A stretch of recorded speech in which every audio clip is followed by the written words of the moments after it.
Thank you.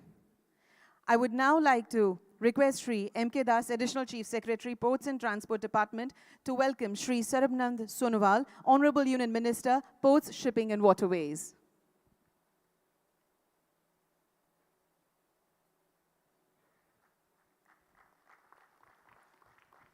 Thank you. I would now request Shri Vikram Singh, Joint Secretary, Ports, Shipping and Waterways, to kindly welcome Shri Jitubhai Waghani, Honorable Minister of Education.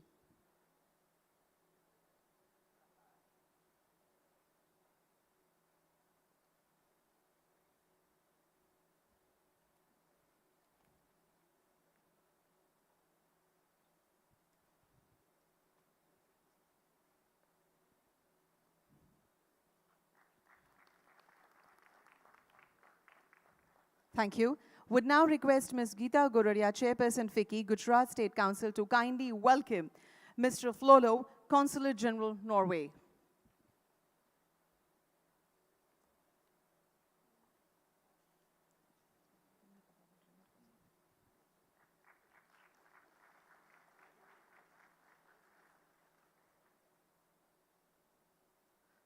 Thank you. I would now request Shri M.K. Das to kindly welcome Shri K. Kailasnathan, sir, Chief Principal Secretary to Honorable CM, sir.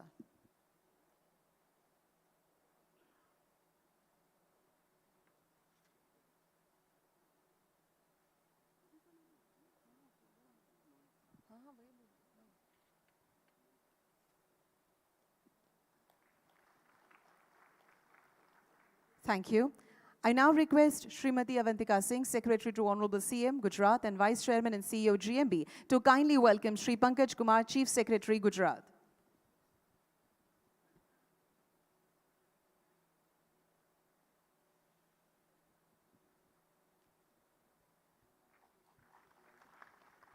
Thank you. We'll now request Shri B.B. Talavia, Chief Engineer, GMB, to kindly welcome Shri Rajesh Kumar Sinha, Additional Secretary, Ports, Shipping and Waterways.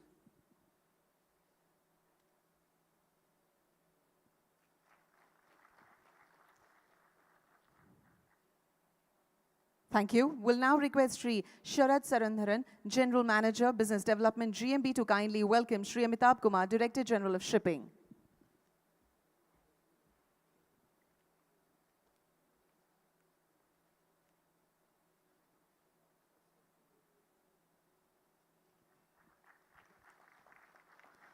Thank you. We'll now request Shri Harshad Vora, Commissioner Transport, to kindly welcome Shri Rajiv Jalota, Chairman, IPA.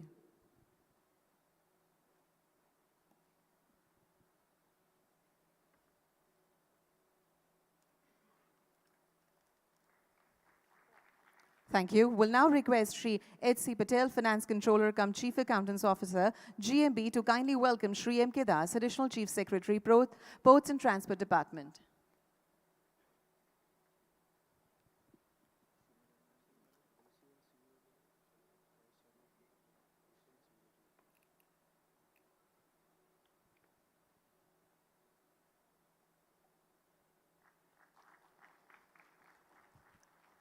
Thank you.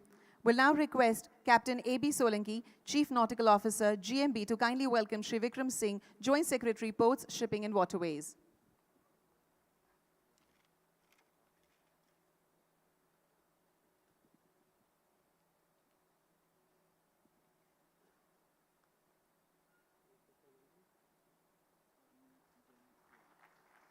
Thank you. We'll now request Mrs. N.R. Sharma, Officer on Special Duty, GMB, to kindly welcome Ms. Geeta Goradia, Chairperson, FICCI, Gujarat State Council.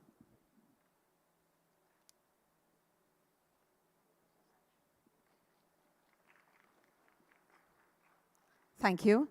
We'll now request Shri Kalpesh Vitlani, General Manager, Projects, GMB, to welcome Srimati Avantika Singh, Secretary to Honorable CM, Gujarat, and VC and CEO, GMB.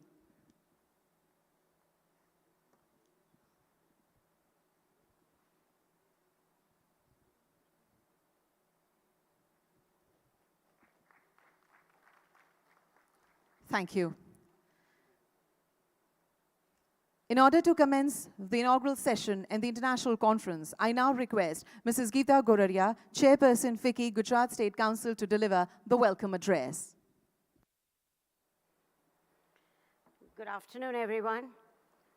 On behalf of FICCI, would like to welcome Shri Bhupendra Bhai Patel, Honorable Chief Minister Gujarat, Shri Sarbananda Sonowal, Honorable Union Minister Ports, Shipping, Waterways, Government of India, Dr. Sanjeev Ranjan, IS Secretary, Ports, Shipping and Waterways, Government of India, Shri M.K. Das, IS, Additional Chief Secretary, Ports and Transport Department, Government of Gujarat, Mrs. Avantika Singh, IS Secretary of Honorable Secretary to CM and CEO, Gujarat Maritime Board.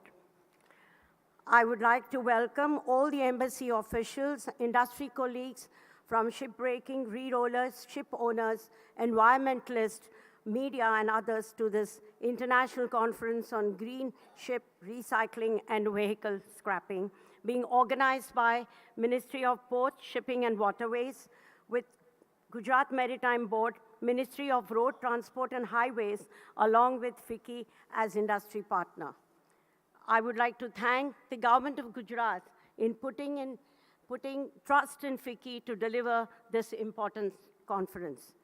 India is the leader in the world ship recycling sector, with 33% of the world ship being recycled in India. India is home to one of the largest shipbreaking facilities in the world, with over 150 yards along the stretch to 10 kilometers, which handles close to 6.2 million gross tons of scrap every year. It may be worthwhile to note that the Alang Sosia shipbreaking yard in Gujarat has the capacity to handle 450 plus ships every year. With India now becoming a signatory to the Hong Kong Convention, 114 yards out of 153 yards in Alang have become HKC compliant. And the country is now all geared to follow the global standards for safe, green, and environmentally sound ship recycling. The global majors are now looking at India favorably as one of the major ship recycling destinations.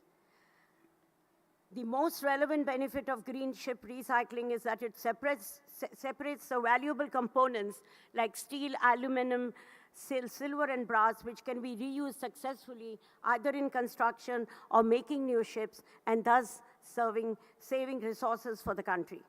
And on the other hand, it isolates the harmful and dangerous substances like lead, asbestos, mercury, and oil sludge, which are safely disposed of with the help of green rice recycling process. With these positive developments, we expect a boost and a tremendous growth in the recycling industry and the business growth contributing significantly to the country's GDP. It is certainly a very vital step ahead of the 5 trillion economy by 2025 and creating huge employment opportunities for the youth, as envisaged by the Honorable Prime Minister Shri Narendra Bhai.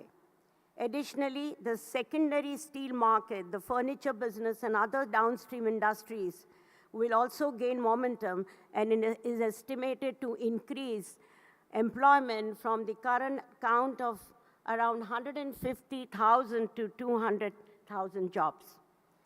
It is expected that by 2024, the ship recycling capacity will increase to more than 9 million gross tonnage, and many ship recycling yards have applied even for the inclusion of the EU list.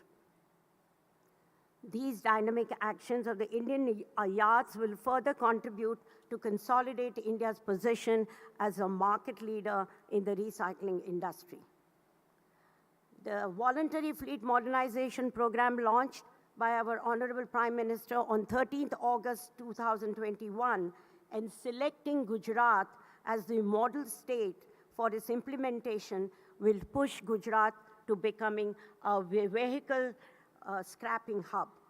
The primary goal of the vehicle scrapping policy is to create an ecosystem for phasing out old, unfit, polluting vehicles to achieve lower carbon footprint in the country. We are sure that conference will pave the way for Gujarat, taking a lead in vehicle scrapping also. FICCI would look forward to contributing to the nation-building activities and work closely with the state government for future state initiatives. Once again, I welcome everyone to this conference, and I'm confident that the following sessions will throw more light on the opportunities in ship recycling and vehicle scrapping. Jai Hind, thank you. Thank you, Madam, for your warm welcome words. We appreciate it.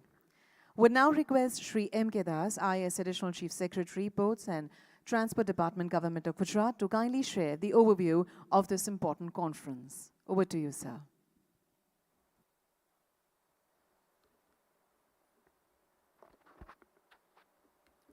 Good morning to all of you.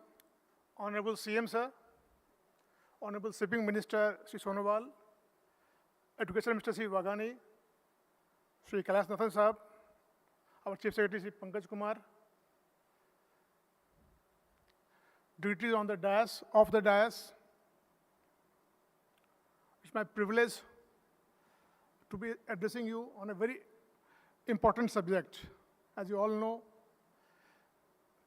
Gujarat has been the growth engine of the country. Next slide, please. I will talk about Gujarat first.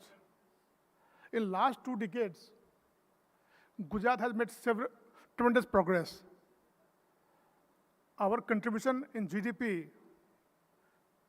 has risen from 7% to 8.25% in just last 7 to 8 years only.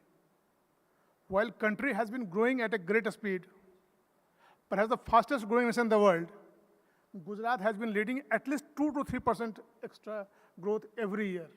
That is why from 7%, I used to speak in various forums a few years back.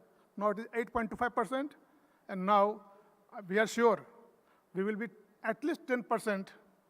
When India becomes 5 trillion economy, Gujarat's share will be at least 10%. Gujarat has tremendous ease of doing business. We are once again top state there. We are the top state in terms of industrial production,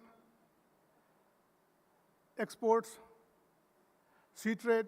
We account for 40% of India's trade volume to the country.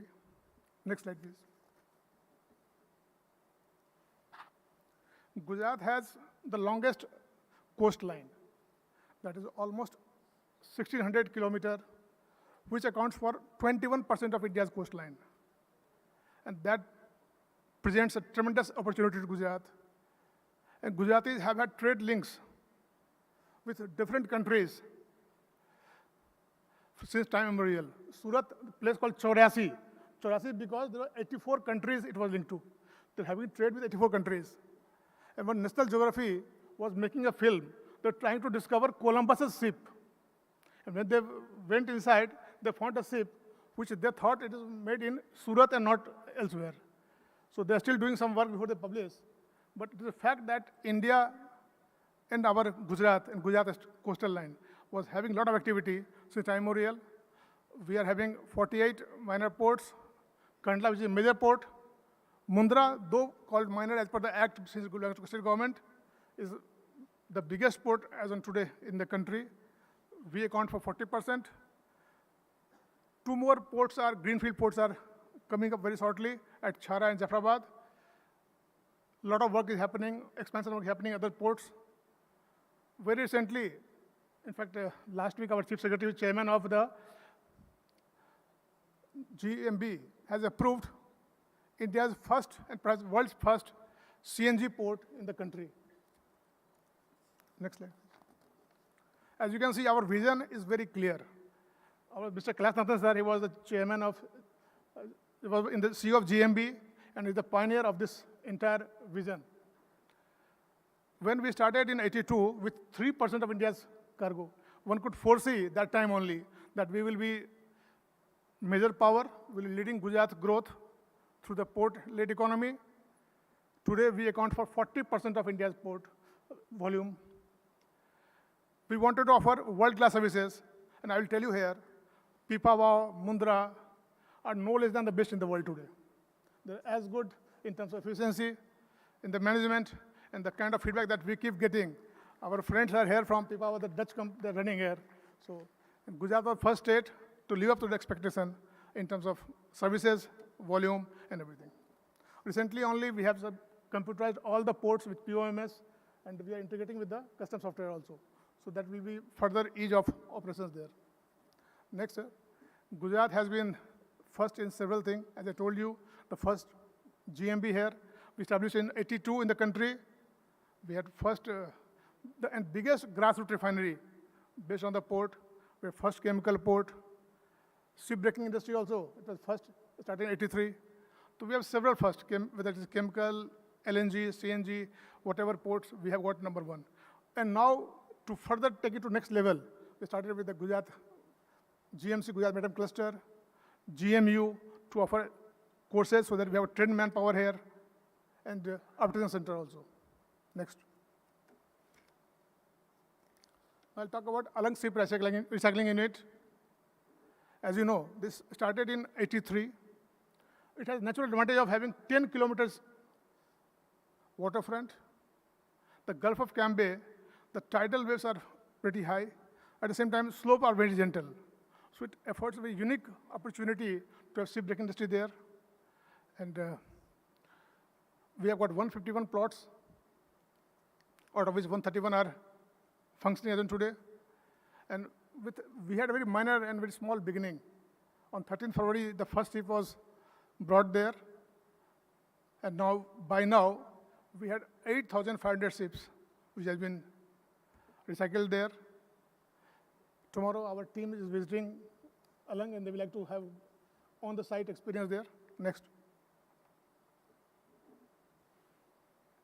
As I told you, this Alang has a complete ecosystem. The ship owners, they go to the gas buyers, from the shipping agents, ship recyclers, waste management agency, transporters, and there is a complete ecosystem there. First, and everything is most environment friendly. People are trained. We have got two kinds of waste here, ferrous and non-ferrous. Ferrous waste are sent to re-rolling and steel making, used in steel making. We recover all other waste. Idea is to have minimized waste and 100% recycling. So a lot of shops have come up there. More than 200 shops are there who are using and selling this recycled material. We have got 80 odd re-rolling mills in the nearby area only. Next. One thing I was just telling that we are fully environment conscious. Our Prime Minister is a big champion of environment. Our state government is also fully committed. In fact, we are signatory to Hong Kong Convention. 63 countries had participated in that convention. Idea was to have very clean and environment-friendly manner that ships must be recycled. And Gujarat, Government of India enacted a new law and brought a new law in 2019 for safe and environment-friendly manner recycling of the ships. This act came in 2019 only. We are the only country in this part of subcontinent where we are fully compliant with the laws. Next. But somehow we have seen that though we are very conscious about environment, we have got entire ecosystem, the competing neighboring nations are attracting some more volume. If you see the cost, the differential is just 2%. Since we are offering and giving the best scientific solutions, naturally our costs are a little more. But those were the spot buyers, the EU companies, EU countries, there are a lot of ships come for recycling here. They sell it to the cash buyers. And they sell it to neighboring country for a small gain only, very small gain. If we see the cost of the ship, its economic value, how much money it has generated, and what money is generating while being recycled. The difference is only 0.13%. For 0.13% only, people are selling to other countries, and this is a clear disincentive for being good, for being environmental friendly. So we'll request all the participants here to have a little more awareness and ensure that wherever ships are recycled, laws must be followed. We must not do any harm to environment for very small monetary gain. The toxic waste must be managed properly. Next.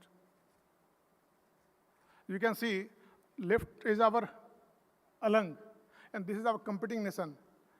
We can see our people are having PPE kit. There is a complete training program. There are hospitals. There all kind of facilities are there, and things are very much organized.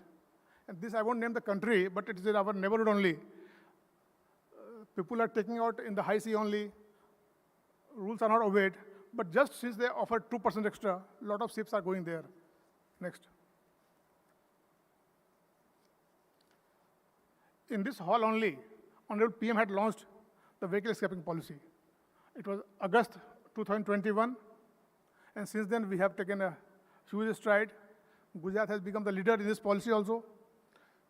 We have got more than 180 ATS now approved. We have got huge capacity built up for the vehicle scrapping, what we call RVSF. Next slide, please. The Alang has a unique advantage here. The requirement for vehicle scrapping and what is available in Alang are very similar. As I told you, we have got a training institute in Alang where 15-day training program are given for safe handling of the things. Then we have got re-rolling mills.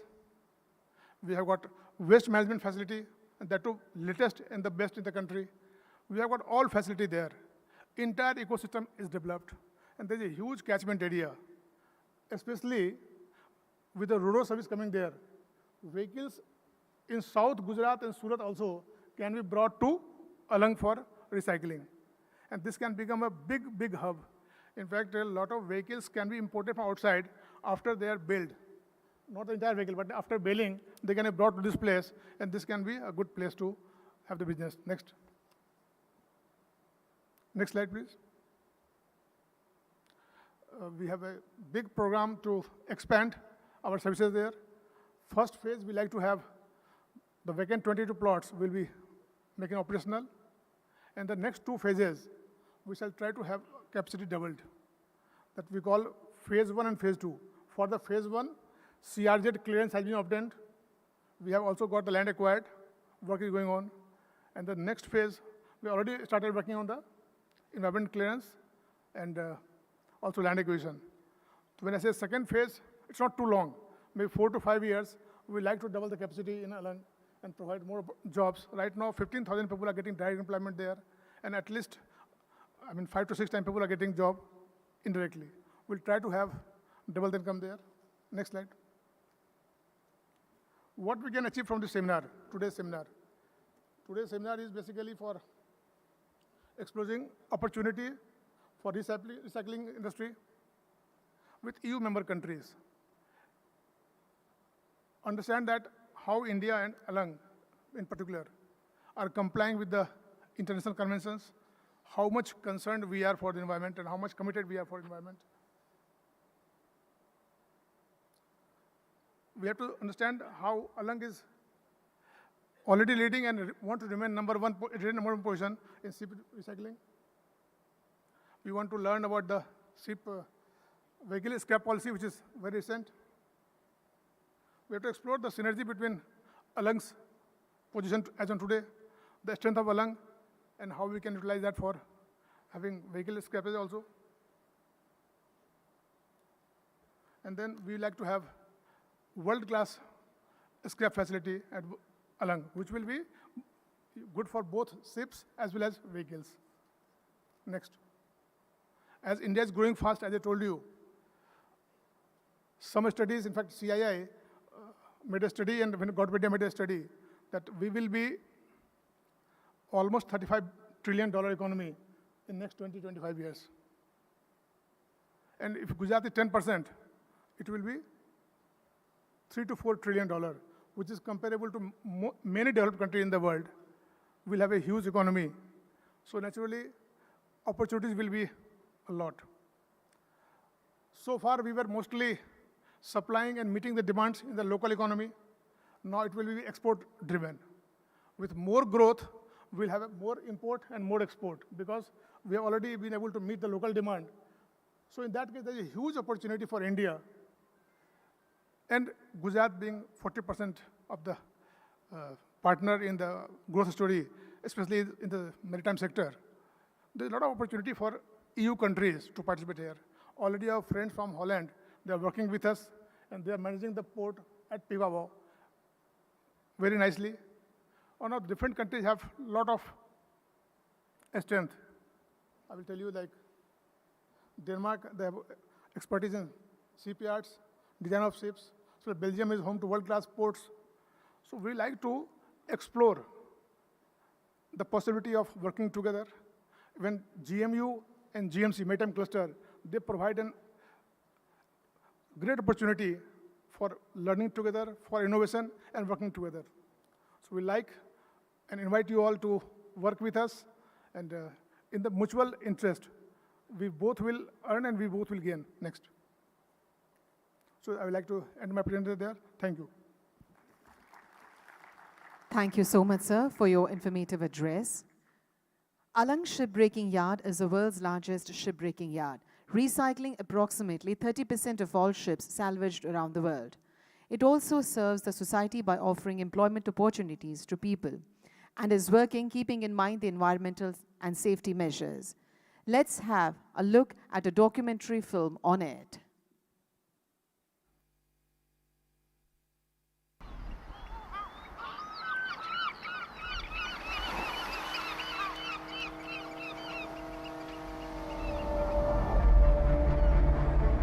Hi, my name is Maria, and I am a 10,000 LDT cargo ship, and have sailed the seas for more than a decade now, weathering many a storm and turbulence along my work life.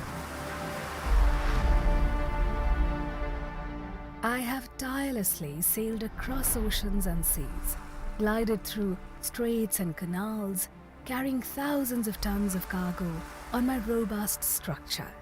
I have coal, bauxite, machinery, and so many other goods and materials.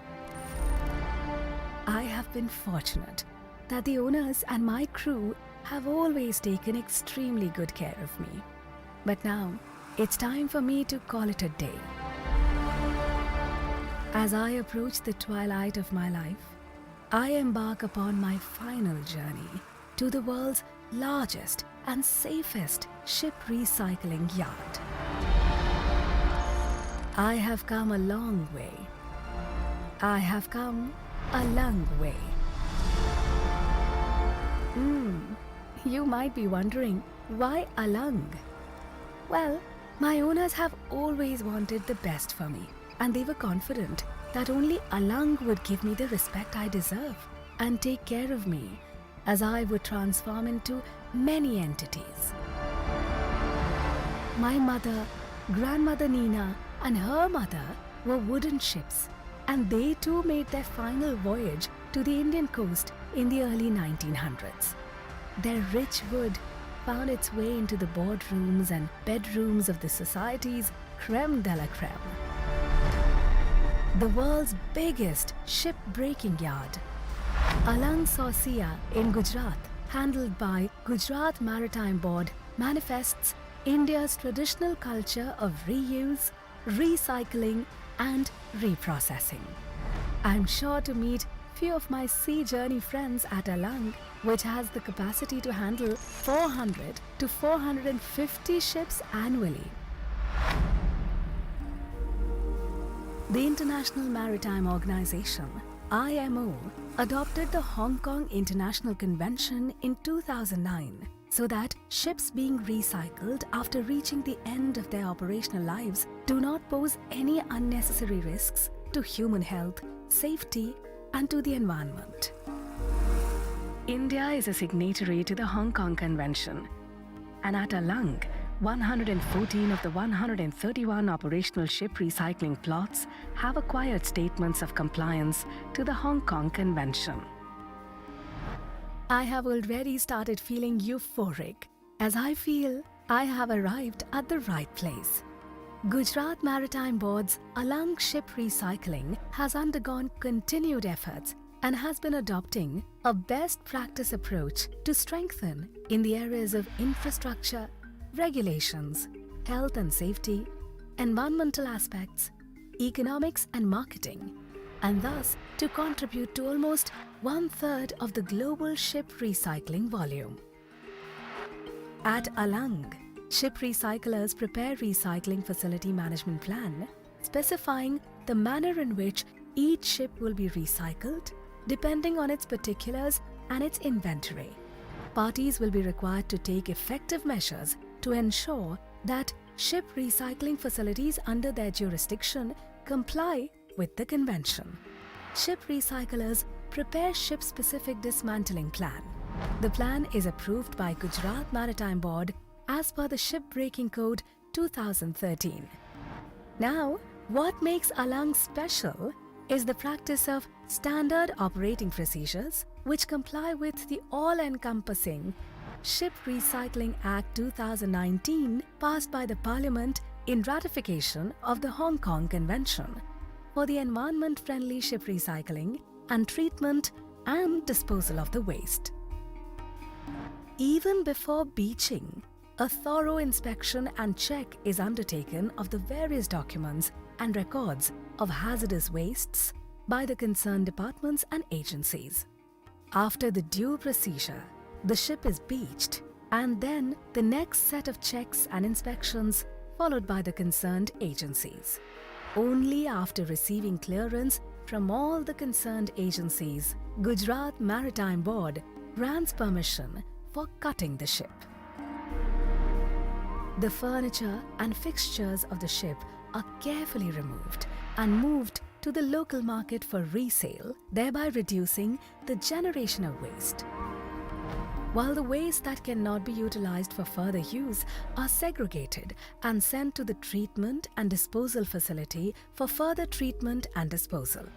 The asbestos is safely removed through wet methods in negative pressure chamber system, and oily waste is sent to the authorized oil refiners. Even the paint chips removed from the gas cutting are disposed at the TSDF. The ship is then cut as per the approved plan and by the workers trained for 12 days in the Alang Safety Training Institute, operated by Gujarat Maritime Board, where each worker is certified by the IR class, a subsidiary of Indian Registrar of Shipping. The existing ship recycling capacity of Alang Saucia Ship Recycling Yard is about 4.5 million ton per annum. So, it has a capacity to reduce 7.34 million ton of CO2 emission annually as compared to conventional steel production from iron ores. Presently, Gujarat Maritime Board is in process of doubling the existing capacity.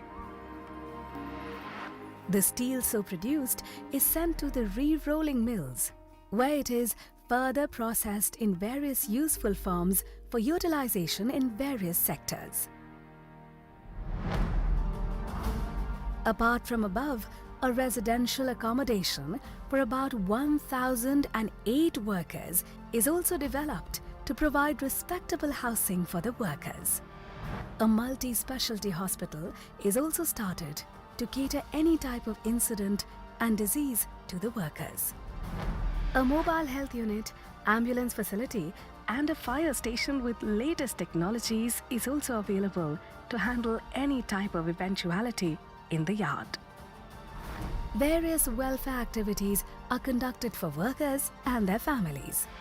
Gujarat Maritime Board supports the education of about 400 children of the workers in the 2 private schools where all the facilities are provided free of cost. Gujarat Maritime Board organizes various programs and sports activities for social well-being of the workers and their families. Let's talk to a few of my friends and find out why they feel this was the best place for me. For any task that involves risk, we consult our safety officer and follow his guidelines and instructions. I no longer exist as Maria, but thanks to Alang and the 21,000 workers, you can find me manifest into many forms across industries and households. I will continue to live as a hope. I will continue to live as a dream. I will continue to live as a future. I appeal to all my other sea friends to come to Alang for a happy ending and beautiful beginning.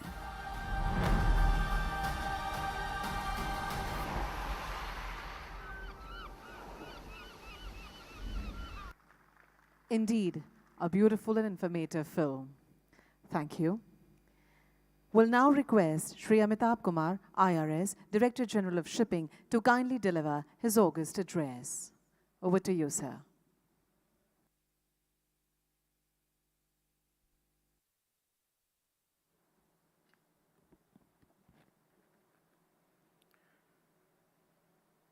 Honorable Chief Minister of Gujarat, Shri Bhupendra Patel ji, Honorable Cabinet Minister, Ministry of Port, Shipping and Waterways, Shri Sarbanand Sonowal ji, Honorable Minister of Education, Government of Gujarat, the senior officers sitting on the dais from Government of Gujarat, my colleagues from the Ministry of Ports, Shipping and Waterways, Chairperson FICCI, and the Council General Arne Follo from Norway. Mr. Efthymios E. Metropoulos, the then Secretary General of IMO, had once stated that if there were no shipping, half of the world would freeze and the other half would die of hunger. It is true that the world needs ships for maintaining the global supply chain. In India also, nearly 95% of our EXIM trade by volume is conducted through shipping. It is said, every ship needs a port because unlike ships, waves never get tired. Constant onslaught of untiring waves also mean that ships need round-the-clock care and regular repairs. It is equally important for the ships to make timely assessment to see when the gradual damage to its strength because of the daily wear and tear makes it unsafe for further sea voyages. It is if these ships do not go to their grave in time, they pose huge risks to life, property, and environment. The International Maritime Organization, which is the specialized international regulatory agency of the United Nations, has developed multiple conventions for regulating ships from its cradle to grave in a safe and environmentally sustainable manner. That is, from the stage of its construction to its operation, its maintenance, and finally its dismantling. Today we have assembled here to understand what happens when a ship finally comes to its grave after completing its useful life. India has been a founder member of IMO and has also remained elected member of its council since its inception. India has a long history of strict implementation of the IMO conventions. It is of no surprise, therefore, that India became the first major ship recycling country to ratify Hong Kong Convention on 28 November 2019 and enacted the Recycling of Ships Act on 13th December 2019.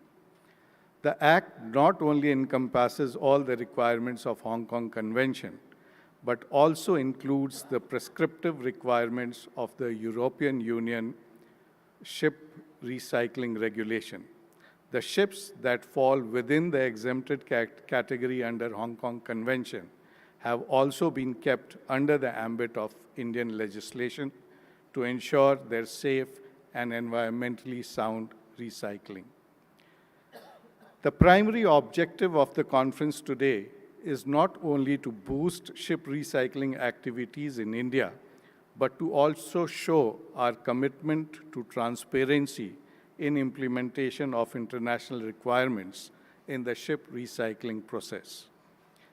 The first recorded dismantling of ship had happened in India in 1912 at Garden Reach near Kolkata. But India became a global force in ship recycling only when the ship-breaking activity flourished at Alang, here in Gujarat, in the late 1970s and early 80s. Alang has become the global capital for ship recycling, largely due to two reasons. First, its natural advantage of having an extremely high tidal waves, and second, the support that the yards at Alang received from the Gujarat government and GMB, who provided requisite common amenities for training, housing, welfare, medical treatment, hazardous waste disposal, through incinerators, dumping grounds, testing facilities, etc., required for safe and environmentally sound ship recycling. These two factors have made Alang a preferred destination for recycling of ships for the responsible ship owners. As we heard today, on an average, more than 220 ships are being dismantled here, and so far more than 800 and 500 ships have been recycled. Even though India ratified Hong Kong Convention and enacted the Recycling of Ships Act in 2019, the convention requirements are being implemented in India for a long time now. In 2006, after arrival of the vessel Blue Lady, the Supreme Court of India directed establishment of a regulatory framework for ship recycling. In compliance to the directions of the Honorable Supreme Court, the Ship-Breaking Code was developed in 2013, largely modeled on the requirements of the Ship Recycling Facility as per Hong Kong Convention 2009.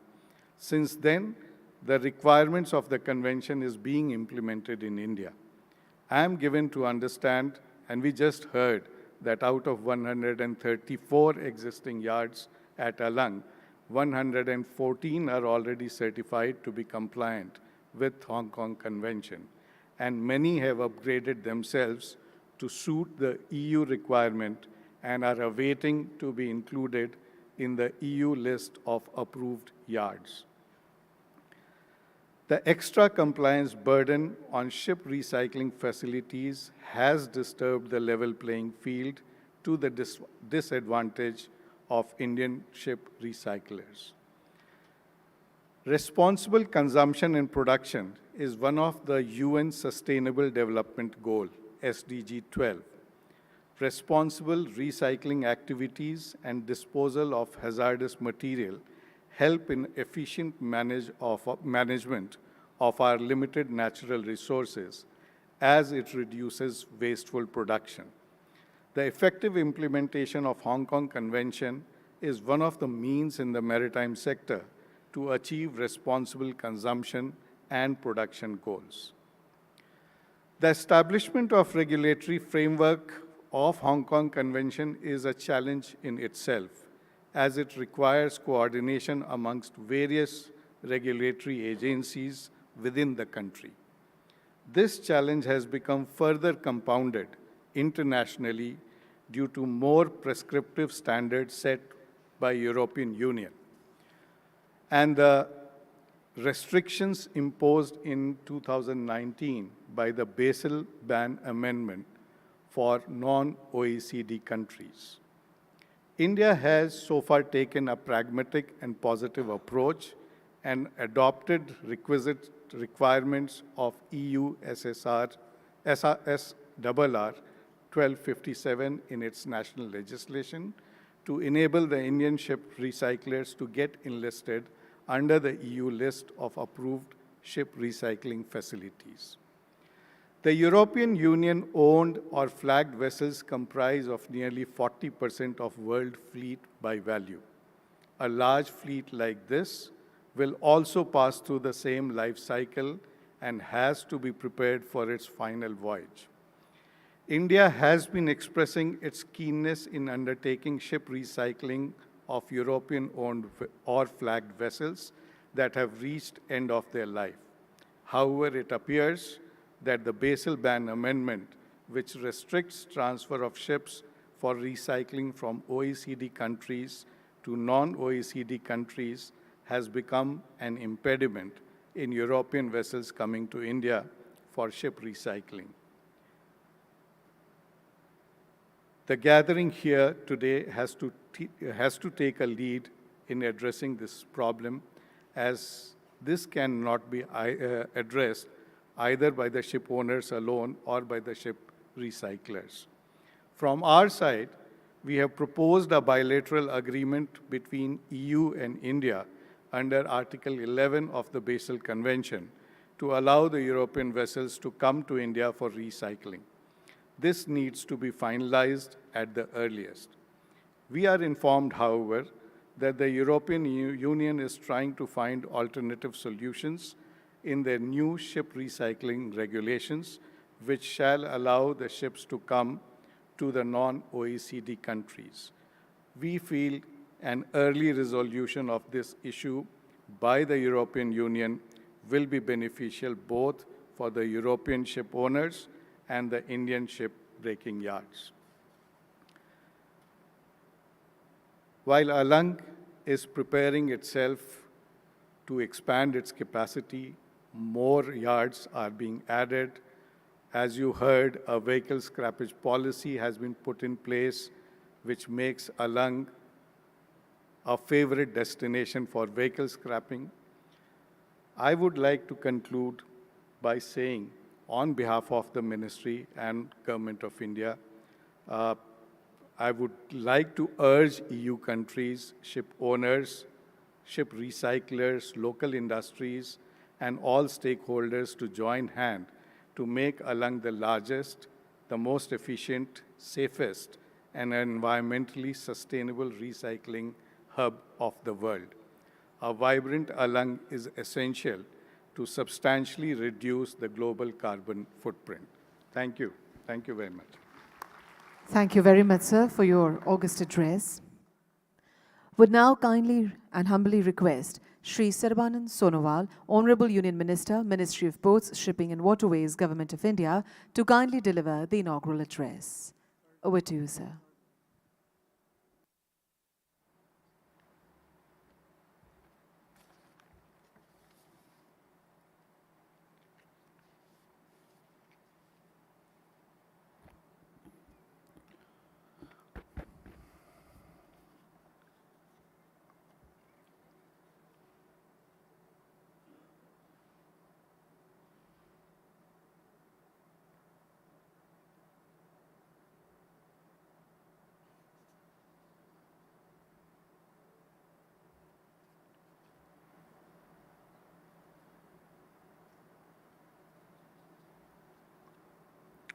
Namaskar. Respected Bhupendra Patel ji, the Honorable Chief Minister of Gujarat, respected Jitubhai Baghani ji, the Honorable Minister for Education, Higher and Technical Education, Science and Technology, Government of Gujarat, respected Pankaj Kumar ji, Chief Secretary, Government of Gujarat, respected K. Kailas Nathan ji, Chief Principal, HCM, Director General of Shipping, Amitabh Kumar ji, Rajesh Kumar Sinha ji, Additional Secretary, Ministry of Port, Shipping and Waterways, respected Arnie Jan Floro ji, Consulate General, Norway, respected Rajiv Jaluta ji, Chairman, Mumbai Port Authority, respected M.K. Dasji, ACS Port and Transport, Bikram Singh ji, Joint Secretary Shipping, Srimati Avantika Singh ji, Vice Chairman and CEO, Gujarat Maritime Board, Secretary to CM Gujarat, Madam Gita Garodia ji, Chairperson FICCI, Gujarat State Council, and ladies and gentlemen, and my media friends. Today is a very, very meaningful day for all of us, particularly the agencies and stakeholders involved into the industry of shipping and also recycling. And I believe today the way the government of Gujarat has handled India's biggest ship recycling center along is commendable. I am especially thankful to the Chief Minister Bhupendra Patel ji and his government for handling these particular very, very challenging tasks effectively. And whatever presentation has been made few minutes back, out of going through all this presentation, I believe all the respected stakeholders present here, they could able to develop a very, very kind of sensible sense how effectively the Gujarat's Maritime Board is handling the entire situation. And in the near future, as you have a target on green ship recycling and vehicle scrapping. So in this regard, whatever vision developed by our Honorable Prime Minister Narendra Modi ji, in the near future, we are to follow it up very, very effectively, very, very sincerely. Because Honorable Prime Ministers always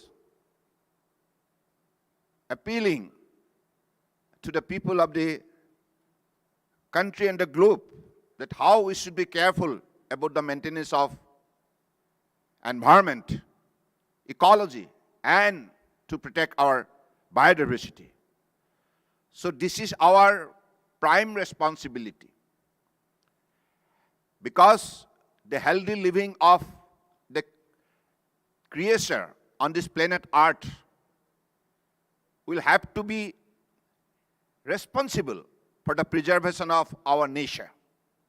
And I believe to achieve that distinctive objective, we are to proceed together with a commitment that in the near future, whatever we do, we should be very much concerned about our nature, ecology, and environment.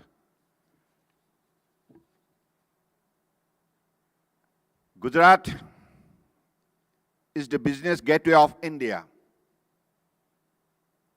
From a historic maritime location, Gujarat is now world's one of the preferred maritime destination with around 1,600-kilometer coastline. It handles over 40% of India's cargo and is the first state in India to privatize the port sector. Gujarat is well connected with superior road, rail, and air connectivity to all the major port-based trade routes and major trade centers of the world, thereby providing immense international trading opportunities. By virtue of its strategic geographic location on the west coast of India, proactive policies and initiatives, as well as robust industrial and support infrastructure, the state has emerged as flag bearer of India's maritime success story.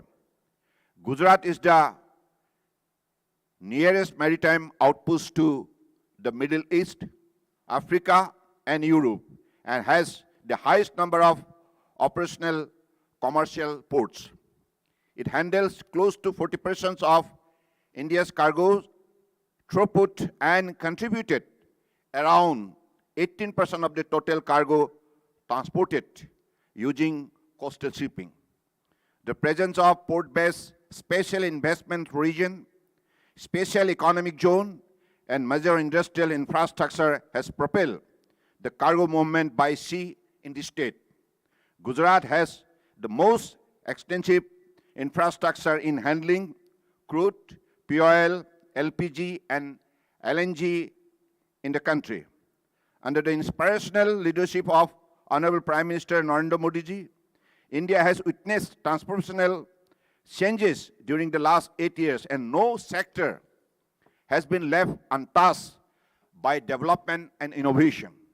Similarly, in the port sector, as per the grand vision articulated by Honorable Prime Minister Narendra Modi ji, in the flagship Sagarmala scheme, out of 802 projects, worth of rupees 5.45 lakhs crore for implementation by 2035. 270 projects worth of rupees 1.12 lakhs crores have been completed. The Sagarmala program has given impetus to the thriving maritime sector in the state of Gujarat. Projects under various categories such as port modernization, rail, road, cruise, tourism, ro-ro, ROPEX, passenger jetties, fisheries, coastal infrastructure, skill development, etc. have been undertaken. There are 74 projects worth of rupees 57,000 crores under Sagarmala program in the state of Gujarat, out of which 15 projects worth of rupees 9,000 crores have been completed, 33 projects worth more than 25,000 crores under implementation, and 26 projects worth of rupees 22,700 crores are under development. These projects are being implemented by central line ministries, major ports, state maritime boards, and other state agencies. Out of the total 74 projects being implemented in the state of Gujarat, 11 projects worth of rupees 1,581 crores are partially funded by Ministry of Port Shipping and Waterways. Ministry has sanctioned rupees 830 crores and released rupees 225 crores, and one project worth of rupees 234 crores has been completed, and 6 projects worth of rupees 520 crores under implementation. ROPEX service in Gujarat under the visionary leadership of Honorable Prime Minister Narendra Modi ji, in line with the Maritime India Vision 2030, to provide cost-effective and environmentally friendly mode of transport. ROPEX ferry service has started operation between Gogra and Hazira, which has drastically reduced the distance between the east side and west side of Gulf of Khambat.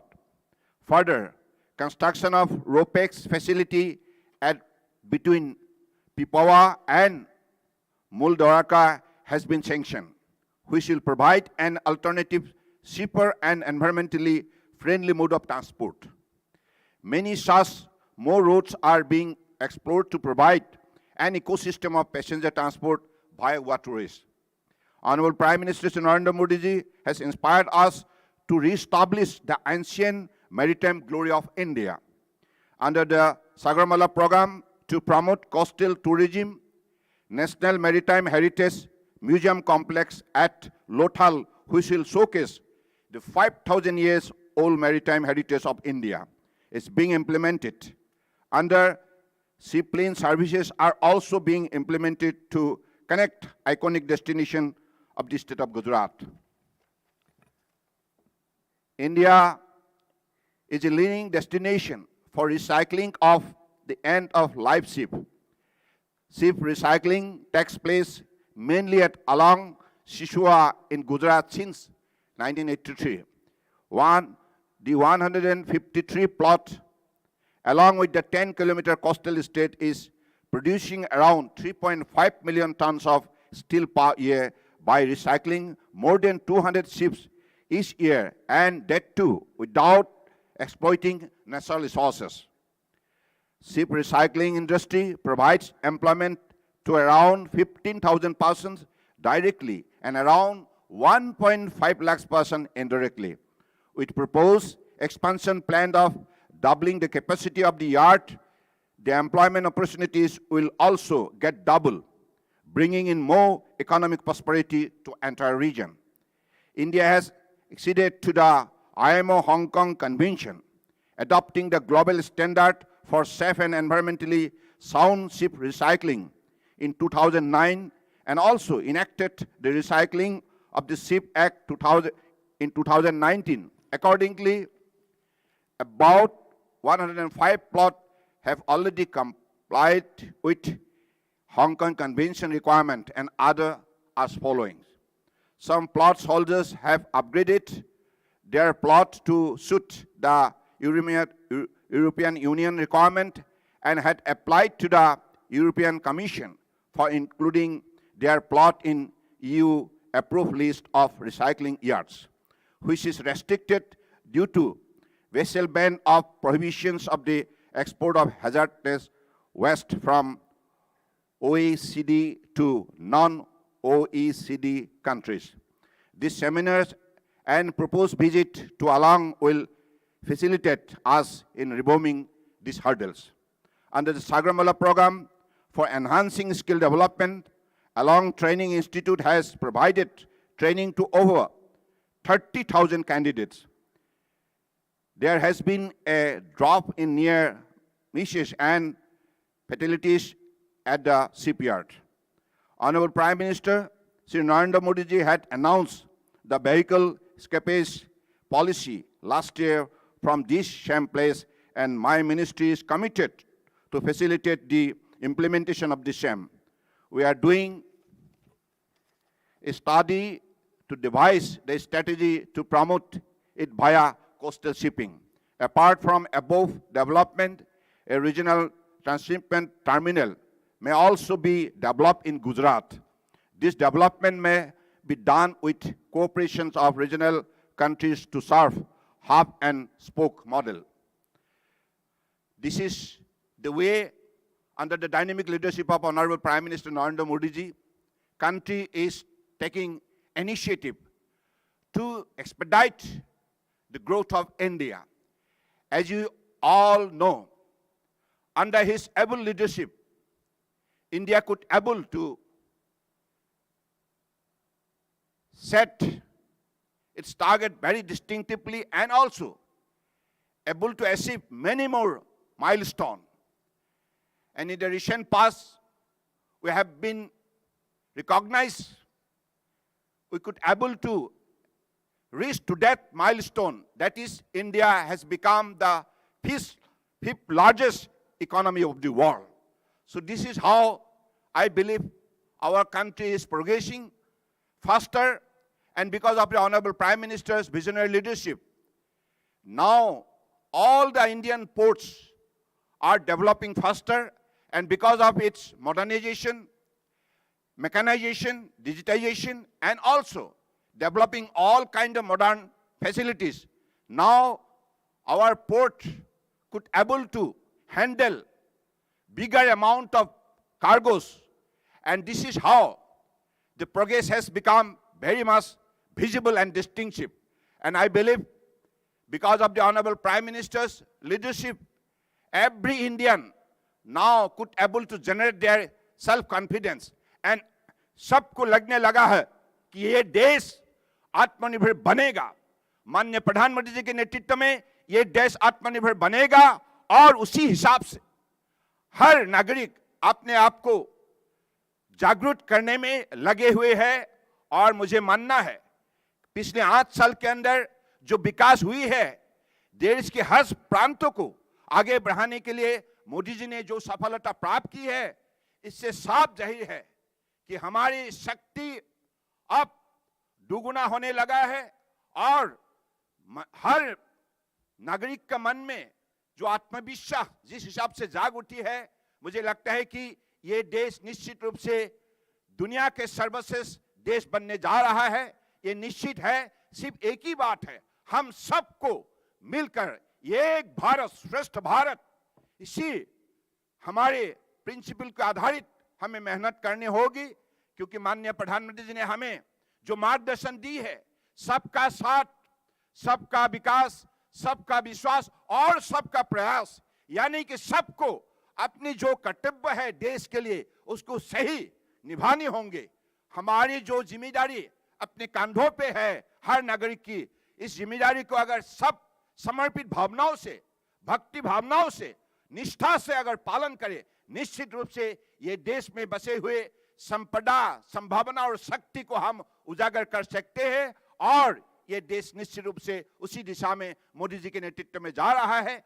और मुझे लगता है कि आज जो यहाँ ये जो सेमिनार आयोजन की गए है, इस सेमिनार की द्वारा हमें अगले दिनों में दुनिया में जो भी अलग अलग देश जिस हिसाब से अपने काम कर रहा है, लेकिन हिंदुस्तान की अपना पहचान हम हर क्षेत्र में हम बनाएं और हमारी काबिलियत को हम दुनिया में दिखाए।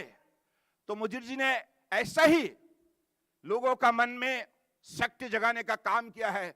उन्होंने पिछले 8 साल के अंदर जो काम की है, इसके वजह से आज आप देश के हर प्रांत को आप देखिए, अरुणाचल को देखिए, केरल को देखिए, कश्मीर को देखिए, असम को देखिए, गुजरात को देखिए, हर प्रांतों को साथ लिया और सबको जोड़कर टीम इंडिया की भावना शक्ति से आज भारत माताओं को समर्पित भावनाओं से सेवा करने के लिए नागरिक के मन में जो सद्भावना, जो सकारात्मक शक्ति उन्होंने बढ़ाया है, जिसके वजह से आज हमारे देश ने अपना पहचान बनाने का काम किया है। और आज दुनिया में हिंदुस्तान का जो इन्फ्लुएंस है हमने देखी है।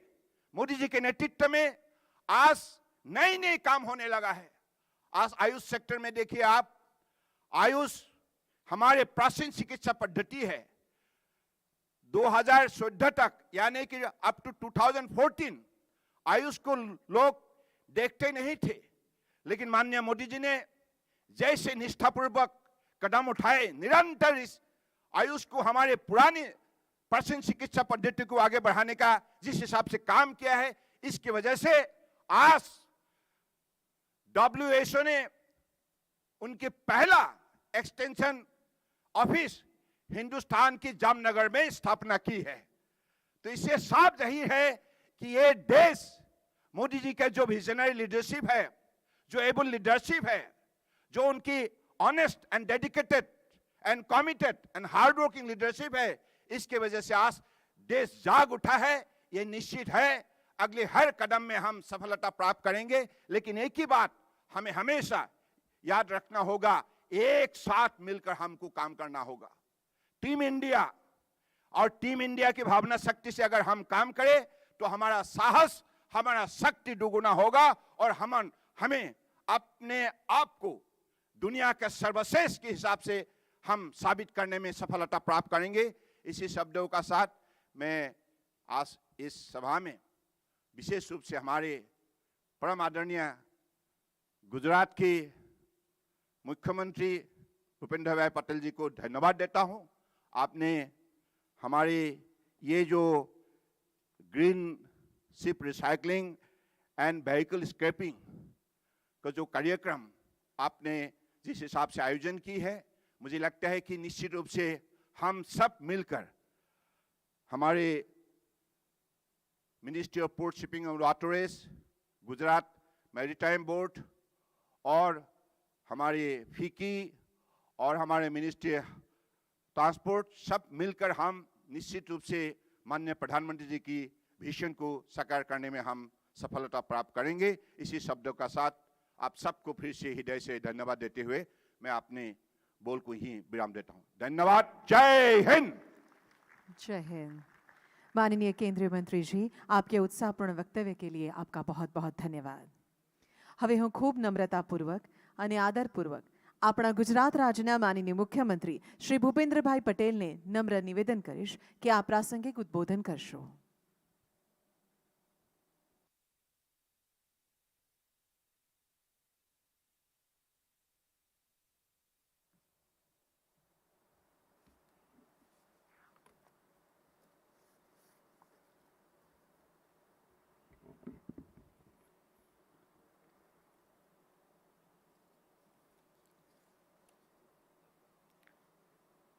Ship recycling and vehicle scrap policy અંગેના આ ઇન્ટરનેશનલ સેમિનારમાં મારી સાથે મંચ ઉપર ઉપસ્થિત ભારત સરકારના પોર્ટ શિપિંગ અને વોટરવે વિભાગના મંત્રી શ્રી સર્બાનંદ સોનેવાલજી, ગુજરાત સાયન્સ ટેકનોલોજી મંત્રી શ્રી જીતુભાઈ વાઘાણી, કોન્સ્યુલેટ જનરલ શ્રી ફલોલો, Shri chief principal secretary Shri Kailasnathan ji, ગુજરાતના chief secretary Shri Pankajkumar, IPA chairman Shri Rajiv Jalota, director general of shipping Shri Amit Kumar ji, port અને ટ્રાન્સપોર્ટ વિભાગના additional chief secretary Shri M K Das, Gujarat maritime બોર્ડના CEO Shrimati Avantika Singh, FICCI Gujarat state કાઉન્સિલના ચેરપર્સન શ્રીમતી ગીતા ગોરડિયાજી, દેશ વિદેશના પધારેલા આમંત્રિત મહેમાનો, મહાનુભાવો, સૌને મારા નમસ્કાર.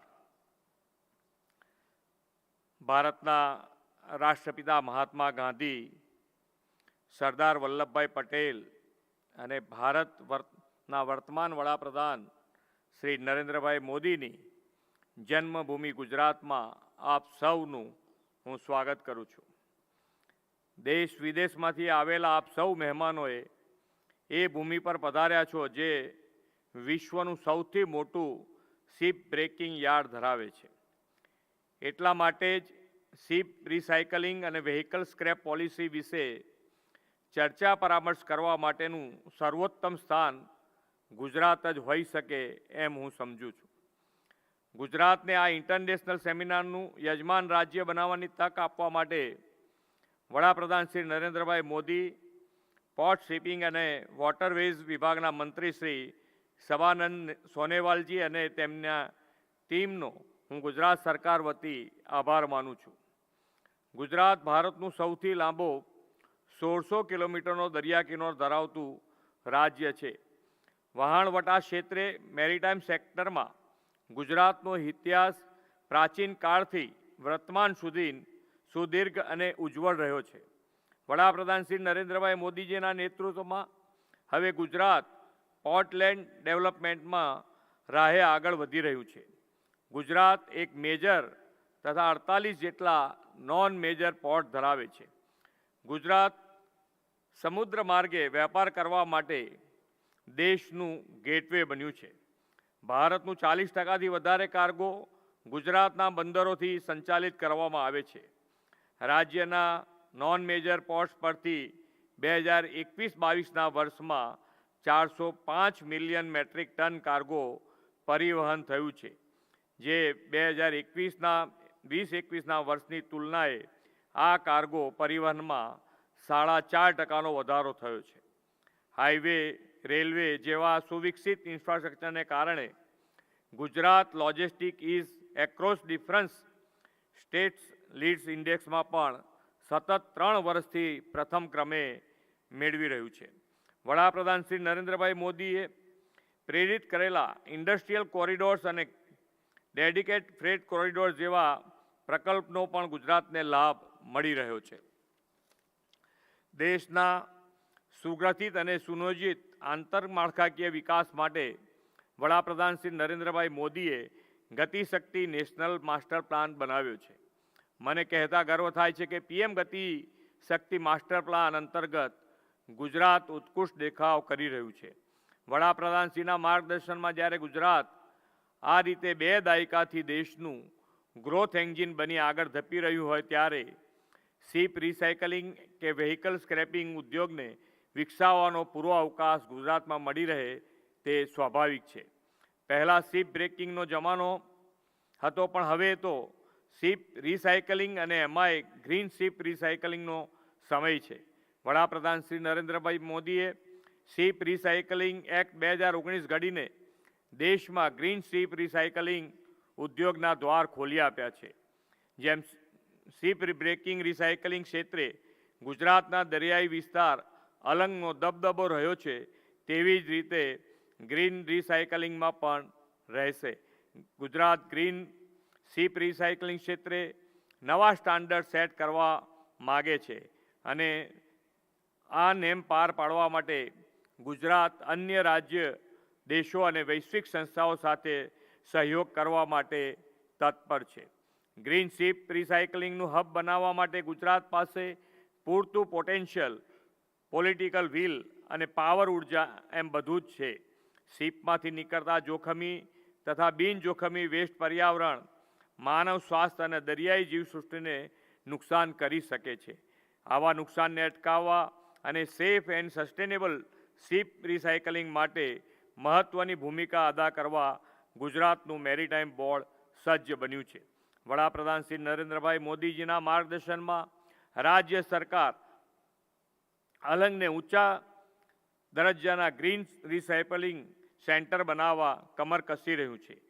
એક રીતે જોઈએ તો સમુદ્રી જહાજ પૃથ્વી પરનું સૌથી મોટું વાહન એટલે વેહિકલ કહેવાય છે. પર્યાવરણને અનુકૂળ અને ટકાઉ વિકાસ માટે નુકસાનકારક હોય તેવા તમામ પ્રકારના વાહનોનું સ્ક્રેપિંગ, રિસાયકલિંગ જરૂરી છે અને એટલા માટે જ વડાપ્રધાનશ્રીએ ગત વર્ષે વેહિકલ સ્ક્રેપિંગ પોલિસી ઘડી આપી છે. દુનિયાભરના વેહિકલ સ્ક્રેપર્સ અલંગની ઇકોસિસ્ટમનો લાભ લઈ શકે તેમ છે. ભાવનગર ખાતે 80થી વધુ રોલિંગ મિલો કાર્યરત છે. ગુજરાતમાં વેહિકલ સ્ક્રેપિંગ ફેસિલિટીઝનું રજિસ્ટ્રેશન શરૂ પણ થઈ ગયું છે. એક વર્ષમાં 2.5 લાખથી વધુ ટુ વ્હીલર, 65,000થી વધુ ફોર વ્હીલ અને 12,000 જેટલી હેવી ડ્યુટી વાહનોને સ્ક્રેપ કરવા માટેની ક્ષમતા ઊભી કરવાની મંજૂરી અપાઈ દેવાઈ છે. તમે જેની કાલે રૂબરૂ મુલાકાત લેવાના છો તે અલંગ પાસે રોડ કનેક્ટિવિટી, પાણી પુરવઠો, વીજ પુરવઠો, waste treatment plant, fire fighting સુવિધાઓ સુપેરે ઉપલબ્ધ છે. ત્યાંના ટ્રેનિંગ કમ વેલફેર સેન્ટર ખાતે અમે અત્યાર સુધીમાં 1.5 લાખથી વધુ કામદારોને તાલીમ આપી ચૂક્યા છે. કામદારોનું સ્વાસ્થ્ય, તેમની ભૌતિક સુવિધાઓ, જોખમી કચરાનું અસરકારક વ્યવસ્થાપન આ બધી જ અમારી પ્રાથમિકતાઓ છે. વડાપ્રધાન શ્રી નરેન્દ્રભાઈ મોદીના નેતૃત્વમાં આપણો દેશ આઝાદીનો અમૃત મહોત્સવ ઉજવીને અમૃતકાળમાં પ્રવેશ્યો છે. આ અમૃતકાળ ભારતના શિપ રિસાયકલિંગ અને વેહિકલ સ્ક્રેપિંગ ઉદ્યોગના વિકાસનો અમૃતકાળ બનશે એવો મને વિશ્વાસ છે. આ 2 દિવસીય સેમિનારમાં આવા જ અનેક મહત્ત્વના મુદ્દાઓની ચર્ચા થશે અને અનુભવી નિષ્ણાતો તેમનો ઉત્તમ વિચાર અર્ક અહીં રજૂ કરશે તેવો વિશ્વાસ છે. દેશ અને દુનિયાના શિપ રિસાયકલિંગ કેન્દ્રોને વધુ ઉત્તમ અને કાર્યક્ષમ બનાવવામાં આ સેમિનાર મદદ કરશે. સૌ સાથે મળી ગ્રીન શિપ રિસાયકલિંગને વિશ્વભરમાં વિસ્તારીએ, સફળ અને શક્ય બનાવીએ. વડાપ્રધાનશ્રીએ આપેલા આત્મનિર્ભર ભારતના કોલને સાકાર કરીએ એ જ અભ્યર્થના સાથે વિરમું છું. ભારત માતા કી જય. વંદે માતરમ. જય જય ગરવી ગુજરાત. માનનીય મુખ્યમંત્રી શ્રી, આપના પ્રોત્સાહનપૂર્ણ ઉદ્બોધન માટે આપનો પણ ખૂબ ખૂબ આભાર. I now request Srimati Avantika Singh, Vice Chairman and CEO, Gujarat Maritime Board, to extend the vote of thanks. Over to you, ma'am.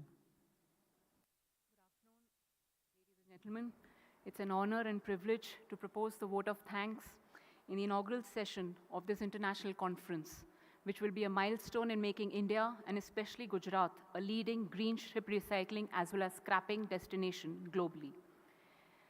I would like to thank our Honorable Chief Minister, Shri Bhupendra Patel ji, Honorable Union Minister for Ports, Shipping and Waterways, Government of India, Shri Sarbanand Sonowal ji, Honorable Minister Education, Government of Gujarat, Shri Jitu Waghani ji, for sparing time to grace this occasion and inspiring us by their presence. Also, I would like to extend our deep gratitude to Chief Principal Secretary to CM, Shri Kailashnathan Sir, Chief Secretary Sir, ACS Ports, Shri M.K. Das Ji, and senior officials from Ministry of Shipping, DG Shipping, and Chairman IPA for guiding us at each step while planning and organizing this conference. A special thanks is due to Mr. Arne Jan Flolo, Consulate General, Norway, and all other esteemed guests from other embassies and consulates for participating in the conference. I would like to appreciate the efforts of FICCI, its chairperson Geeta Ji, and our team of organizers, including officers and staff of Ministry of Shipping and GMB for their tireless efforts for organizing this event. In the end, I would like to extend my sincere thanks to all dignitaries, government officials, guest invitees, members of press and media for being a part of this landmark event. I hope this conference proves to be a stepping stone towards establishing India, especially Alang in Gujarat, as a global hub for green, environment-friendly and sustainable ship recycling and vehicle scrapping, and contribute towards realizing Honorable Prime Minister's vision of Atmanirbhar Bharat. Thank you. Thank you very much, Madam, for your warm, thankful note. And one more time, let's extend a big round of applause to all the esteemed dignitaries present on the stage and appreciate their august presence. Thank you, everyone, for being present over here.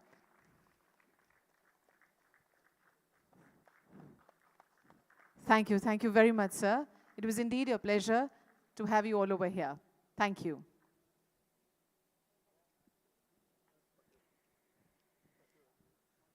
We thank the august audience also for your esteemed presence, and we request you to kindly move forward to the food court ground floor for the lunch. The media persons can move forward for the lunch at Seminar 3 Hall. Thank you. We shall resemble over here after exactly 45 minutes for the post-lunch, the session 1.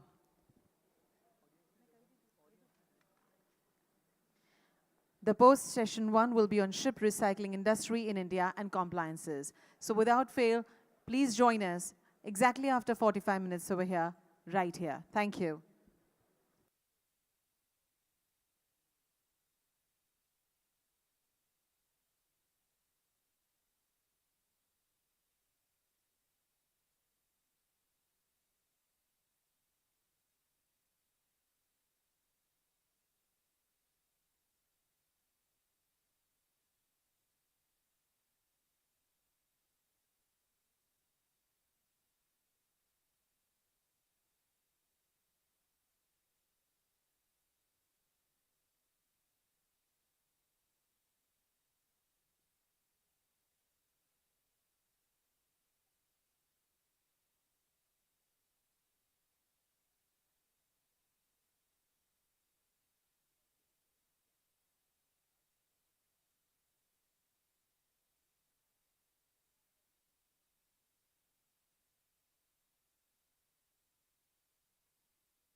કયો number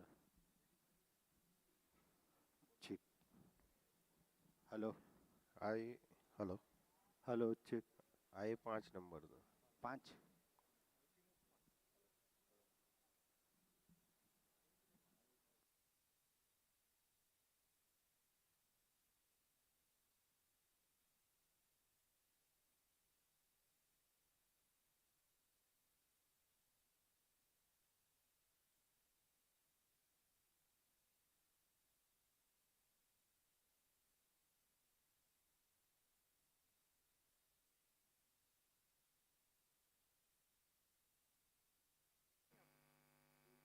hello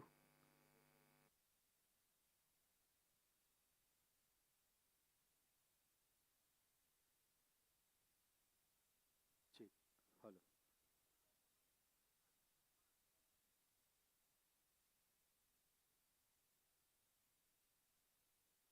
hello check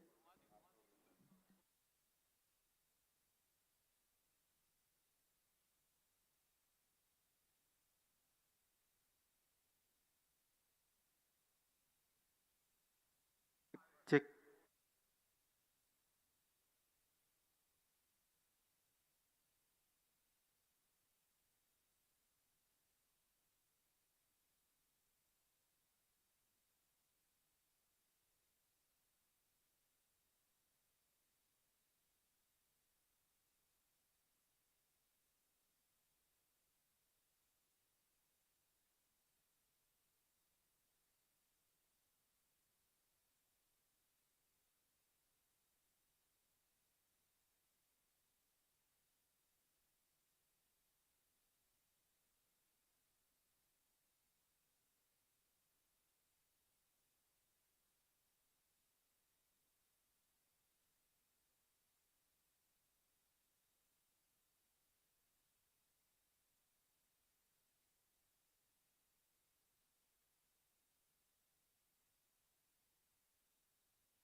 Hello. Welcome back, all of you. After a stupendous lunch, the Gujarati food meal must have enjoyed thoroughly. We shall start this program, the session 1, which is on ship recycling industry in India and in compliances, in a short while from now. I request all the august audience to kindly put your mobile phones on silent mode or the vibrating mode. We shall start the program with some eminent speakers for the day.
Once again, a very warm welcome to the august audience over here.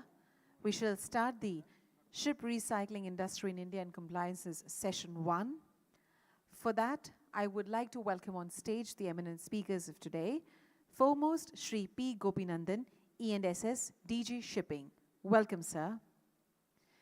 We also welcome Shri Atul Sharma, DGM, Environment Cell, Gujarat Maritime Board. Welcome, sir. Shri Haresh Parmar, Secretary, Ship Recycling Industries Association. Welcome, sir. Shri Shobhit Kapoor, Marine and Offshore Operations Manager, Lloyd's Register. Welcome, sir. And we welcome Captain A.B. Solanki, Chief Nautical Officer, Gujarat Maritime Board. Welcome, sir. All the august gentlemen are kindly requested to step on the dais and take up their seats, please.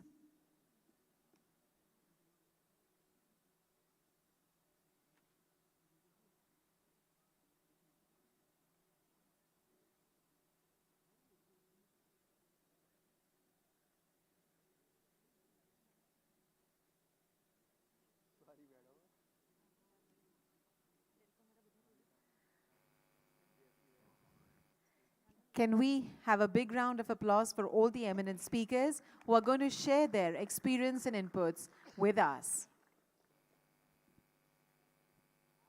We would like to welcome them with a floral bouquet and memento.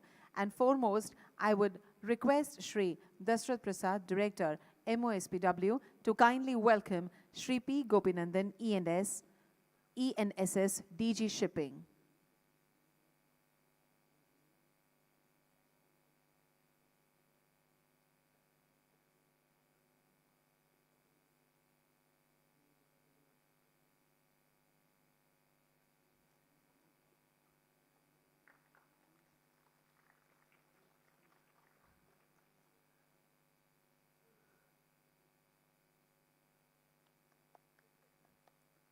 Thank you.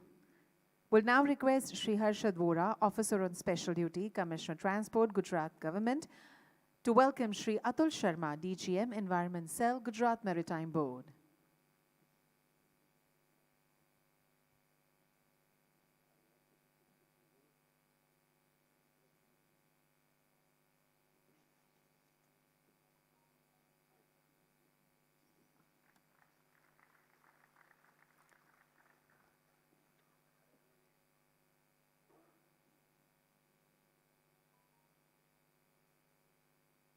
Thank you. We'll now request Srimati N.R. Sharma, Officer on Special Duty, GMB, to kindly welcome Shri Haresh Parmar, Secretary, Ship Recycling Industries Association.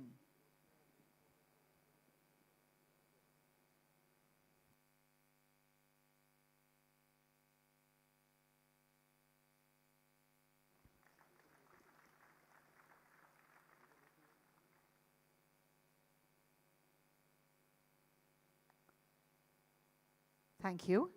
We'll now request Shri Ankur Bhatt, Deputy FCCO, to kindly welcome Shri Shobhit Kapoor, Marine and Offshore Operations Manager, Lloyd's Register.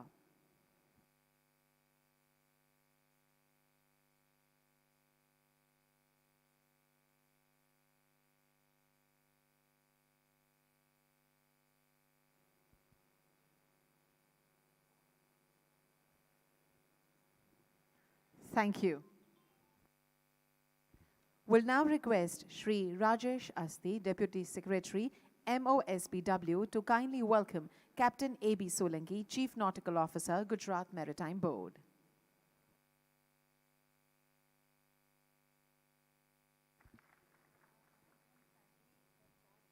Thank you very much. Once again, we extend a warm welcome to all the speakers of this session. Welcome. I now request Shri P. Gopinandan, E&SS, DG Shipping, to kindly present his presentation on the august audience. Over to you, sir.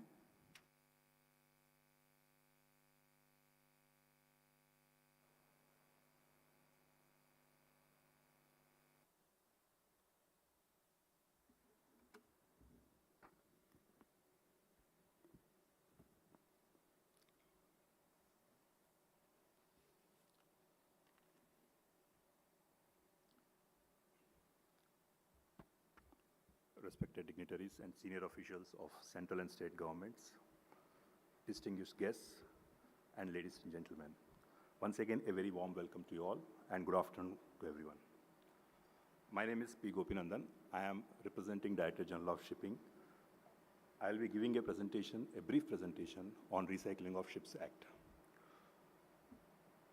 When we started this act, a very common question that arises whether recycling is an end-of-life activity or is it a new beginning. Let us assume that recycling is an end-of-life activity. If it is an end-of-life activity, then the beginning is obviously shipbuilding. The very shipbuilding, which is dated back to 2200 BC in the same very state of Gujarat at Lothal, which was recognized by Archaeological Survey of India. If the shipbuilding exists 4,000 years ago, then the demolition activities were also existed concurrently 4,000 years ago. And throughout all these years, the shipbuilding and its operational parameters has evolved. And in last century, they have gone through major changes in a Maritime SOLAS conventions for safety of life at sea, MARPOL convention related to pollution aspects from ships, STCW convention relating to training standards of seafarers, and MLC, Maritime Labor Convention, related to living and working conditions of seafarers. This is formally called as 4 pillars of IMO. When the shipbuilding has gone through all these changes, the core elements of all these changes were unified and codified into one single document that is called Hong Kong Convention for Ship Recycling.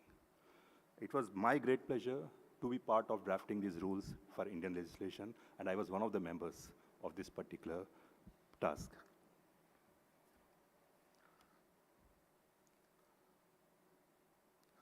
We were very clear, from the beginning we were very clear that this is not an end-of-life activity, it is a new beginning.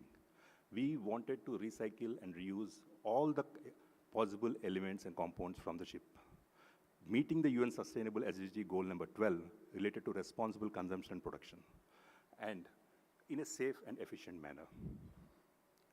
And hence this act is named as Recycling of Ships Act. You can go to first slide, please. We'll start with brief history of Shipbreaking Code 2013. In the year 2006, SS Norway, which was later named as Blue Lady at the time of recycling, was intended to recycle in Alang, and the matter was listed in Supreme Court because it was having 1,200 tons of asbestos and other toxic substances. The Supreme Court constituted an expert committee, and based on the committee report, gave clear directions to establish regulatory framework for ship recycling, shipbreaking activity in India. As a result of Supreme Court order, Shipbreaking Code 2013 has come into force. The Shipbreaking Code 2013 was modeled on the then adopted Hong Kong Convention and incorporates most of the requirements pertaining to ship recycling facility and is applicable to all ships irrespective of GT. Alang being a natural high tidal range, and what it is today is also because of government sustainable policies and assistance given for all the common amenities which is part of Hong Kong Convention requirements. Next slide. The one previous. Recycling of Ships Act. Because of the government policy, it was very easy, it was very comfort, the government of India was at a very comfort zone while ratifying this convention, because almost 90 yards in Alang were already certified with statement of compliance towards Hong Kong Convention. India has ratified Hong Kong Convention on 28 November 2019, and then enacted the Recycling of Ships Act on 13 December 2019, encompassing all the requirements of HKC. Hong Kong Convention exempts some category of ships like warships, naval auxiliary, or other non-commercial vessels, and also exempts ships plying exclusively within the jurisdiction of coastal state or ships less than 500 GT. But the Supreme Court order is applicable to all ships, and the Indian government has taken this court order and has considered the order and has made the act applicable to all the ships, while giving some exceptions for some category of ships were during their operational life, like certification requirements, etc. Indian administration has also considered and incorporated some of the prescriptive requirements of EU Ship Recycling Regulation 1257 of 2013 in the recycling of ships acts, mainly pertaining to hazardous substances, PFOS, perfluorooctane sulfonic acids, and HBCDDs, which is brominated flame retardant substances, and has also incorporated procedures for monitoring of downstream waste management system. Next slide. Key sustainable and ease of doing business aspects that were considered while framing ship recycling rules. Feasibility study was carried out for reducing multiple verifications and clearances by various entities, and also for the means, we have established a means that one single portal will be coming into force for ease of doing business. The process study of ship recycling was carried out by National Institute of Occupational Health to identify short-term and long-term effects on workers' health, so as to establish preventive controls via physical, engineering, administrative, and medical controls. Competent authorities also need to carry out environmental assessment in addition to ship recyclers. This is an oversight mechanism to protect the environment. Alternative equivalent sustainable options for liabilities of ship recyclers were considered so as to ease up their financial burden. Issuance of statement of acceptance by the ship recyclers was incorporated so as to clearly establish a process for transfer of ship owners' obligations to the ship recyclers at the time of recycling. Next slide. Is implementation of Hong Kong Convention an advantage to Indian ship recycling or not? This was one question which we were constantly asking ourselves. Next slide, please. This is the total GT of ships recycled from 2014 to 2021. We clearly see that the world ship recycling percentage is coming down, and Indian ship recycling percentage was coming down after 2014, after incorporation of Shipbreaking Code 2013. India, Bangladesh, and Pakistan together recycles nearly 90% of the global vessels by GT, but the share is slightly on downtrend since 2018, while increasing in ship recycling activities were noted in other countries. Bangladesh continues to have major share in the ship recycling activity. Next slide. Statistics of Indian demolition business. The world gross tonnage demolished in 2012 and what we have done today is almost 50%. The Indian demolition business is on downtrend after 2013, and we are in the range in between 20 and 30%, and currently in the downtrend for last 5 years. There is no significant change in the scenario of Indian recycling after implementation of Shipbreaking Code 2013. Next slide.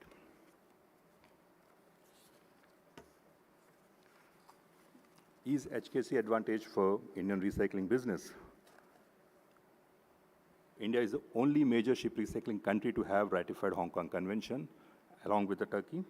HKC will come into force only when at least one more major recycler, especially Bangladesh, joins the convention. While India has been implementing HKC through its shipbreaking code since 2013, the extra compliance requirements disturb the level playing field for Indian ship recyclers. Universal application of Hong Kong Convention therefore appears to be the only way for creating a level playing field for all ship recyclers, and of course to achieve the goal for a safe and environmentally sound ship recycling. Next slide. The overview of Ship Recycling Act. The two main objectives of Ship Recycling Act is safety of persons involved in recycling and safety of environment during recycling. When we see these particular objectives, we have to correlate with the IMO's current goals. The IMO current goal on climate change is efficiency. Efficiency design index, efficiency operational index, and wherever possible, we need to efficient processes. And we envisage that in the ship recycling activity, it is envisaged that sustainable and efficient recycling will be the future goals for the Hong Kong Convention. Next.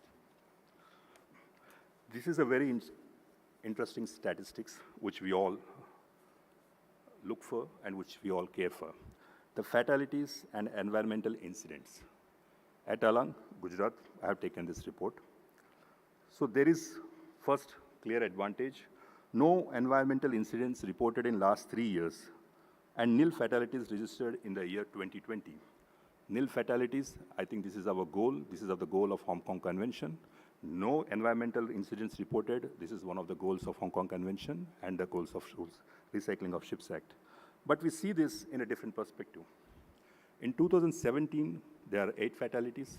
2018, 12 fatalities. 2019, 1 fatality. And 2021, 2 fatalities. And these figures are unfortunately attributed to the ship recycling country and the ship recycling facility. I would like to quote an example. One of the ship recycling country, not in India, in the recent past 5 years, there was an explosion and nearly 11 people were killed. And when we look within the perspective of Recycling of Ships Act, within the perspective of Hong Kong Convention, it's a different outcome. And when, as a normal person, as a layman, we see it's a different outcome. When I see the Recycling of Ships Act, it is the responsibility of the ship owner to hand over the ship in a gas-free condition, and which was not complied with. But unfortunately, these figures were attributed to the recycling country, and it has to face all the unnecessary justifications. So the rules, the Recycling of Ships Act, is where the reportings are taken in a blame-free culture to identify the root cause, to identify the preventive actions so that it is not repeated. And this will be taken back into the ship building stage so that this can be avoided in future. So that is one of the advantages of implementing Hong Kong Convention. Next slide, please. Previous one. Key aspects for protection of workers. Safety, wearing the personal protective equipments and providing working conditions, gas-free conditions, and etc. Periodical health checkups and maintain medical history records. It is a very important parameter. The ship recycling activity is a hazardous nature. And the workers who are employed need to be medically fit for that particular conditions so as to avoid any unwanted events. Training, periodic training. Periodical training and refresher courses are needed. It was noted that nearly 1.5 lakh workers were trained in the GMB. And this particular training part, this is what should be our goal, to make safety as an habit, and it is not just a task which should be fulfilled. Emergency medical vehicle facilities. It was noted that there is a round-the-clock multi-specialty hospital, which is one of its kind. And then comes the incident reporting, blame-free culture, identify the root cause and preventive actions, but not to blame anyone. Compensate for injuries and death. We have taken a sustainable approach wherein the competent authorities will come into picture for increasing the compensations while the ship recyclers has to comply with Employees State Insurance Act or Workers' Compensations Act. Next. Key aspects for protection of environment. Assessment prior to approving yards. It was noted that there were several applications received in many other parts of India, and these applications were rejected on the grounds of protecting marine ecosystems. The environmental assessment is the first thing which we need to concentrate, and it is always better that recycling activity is concentrated at one place while we ensure that the other marine ecosystems is utilized for other purposes. Develop environmental monitoring indicators related to soil, air, water, and adjacent habitable conditions. Contingency plans to mitigate pollution and to facilitate effective cleanup operations. The efficiency of the contingency plans is constantly improves by drills and training, and this needs to be ensured. Incident reporting, again what I've said, a blame-free culture, and the reporting is only for identifying the root cause and preventive actions. Liability towards pollution damage. This Recycling of Ships Act, we again have taken an approach where the competent authorities will come into picture to define the damages, the liabilities required for the environment, and that in one way it is a sustainable ship recycling business. Next, please. Various stakeholders under Recycling of Ships Act. The main difference between Recycling of Ships Act and Shipbreaking Code 2013 is the involvement of shipbuilders, equipment suppliers, and repair yards. These are the key people who will ensure that the prohibited and restricted hazardous substances are not used in the equipments what they are providing and what they are installing. Next slide. Key responsibilities of ship recycling facility. This is almost similar to that of Shipbreaking Code 2013, apart from some procedure and approval requirements for ship recycling plans and ship-specific recycling plans.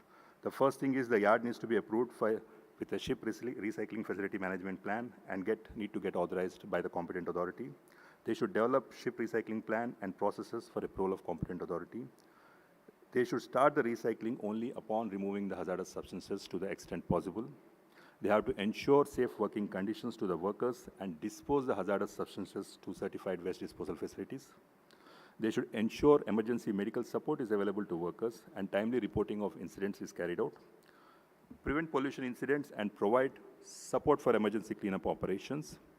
And then finally, report upon completion and issue statement of completion certificate. Next slide. The key responsibilities of ship owners.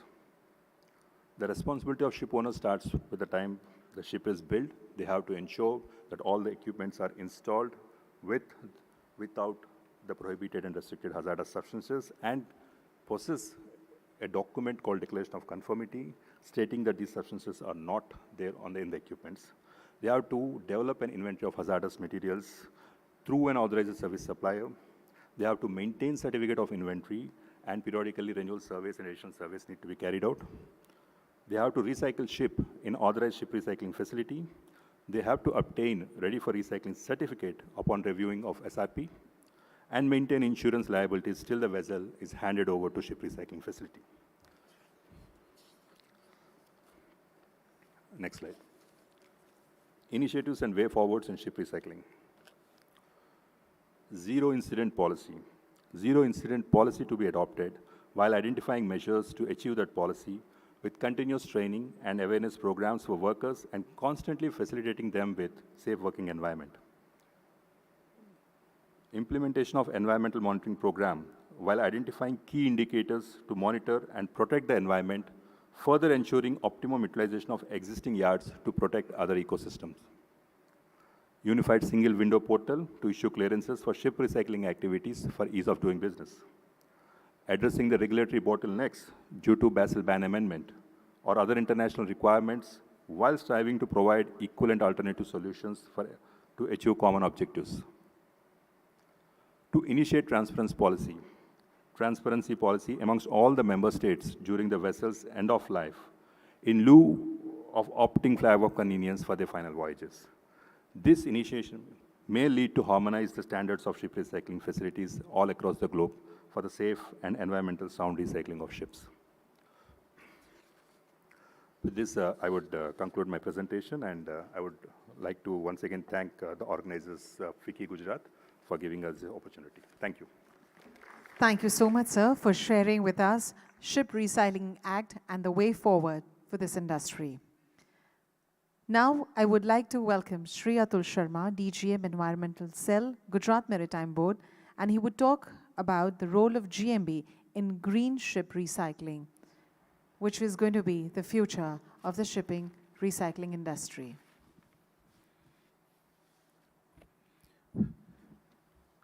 Good afternoon, the distinguished on dais, distinguished dignitary on dais and off dais, and well-informed stakeholder who present here.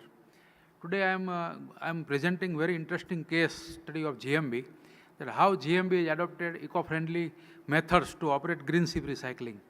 Many of the aspects have been covered by Gopinandan, my previous speaker, and the honorable ministers, chief ministers, and other dignitaries in the first sessions.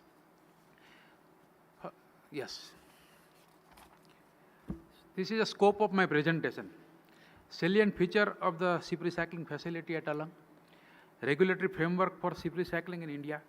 Ship recycling as green activity. These 3 bullets have been well covered by all distinguished speakers in the previous sessions. I would like to scroll these slides in the presentation.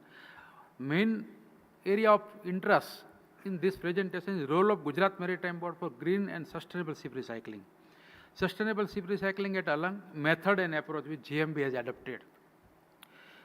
This result of this, we are able to say our ship recycling is green ship recycling, which has a great potential to attract EU vessels. And finally, green approach for future and strategy for doubling capacity at Alang Shipbreaking Yard. I am sure that you will see in this presentation whatever Mr. Gopinandan of the DG Shipping has spoken about Ship Recycling Act and their provision. We have been already doing this since last 15 years. Let us see what is in my presentation. Next. This is a location at Alang in Gujarat. Next. This is a slide of circular economy. This is the best example of circular economy is Alang. Tomorrow our guest will witness that how a circular economy works there in a safe and environmentally sound manner. Ship once beach in the plot, the very safe and environmentally sound method is used to dismantle the vessel. Then 60 to 65% of material is iron and steel, and ferrous material is subject to for transport to re-rolling mill, induction furnaces, which is around 40-50 kilometers in the radius from this. While shipwrecking, there is very small part, I think less than 1% of the volume of the ships is treated as a hazardous and non-hazardous waste, for which we are not aware of its use at the moment. So this material is subjected to safe disposal in hazardous waste management site at Alang, which GMB is operating. Rest 30 to 35% material, which is a retail, wholesale, second-hand material, record material, wooden material, flooring, etc. One can build their traditional house out of this material from Alang. So this is a whole area of circular economy.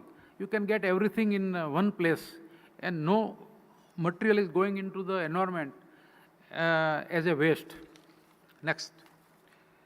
This is the status of environmental infrastructure at Alang. We have a incinerator, we have a landfill, we have an effluent treatment plant to treat all kind of waste generated from shipbreaking. Next.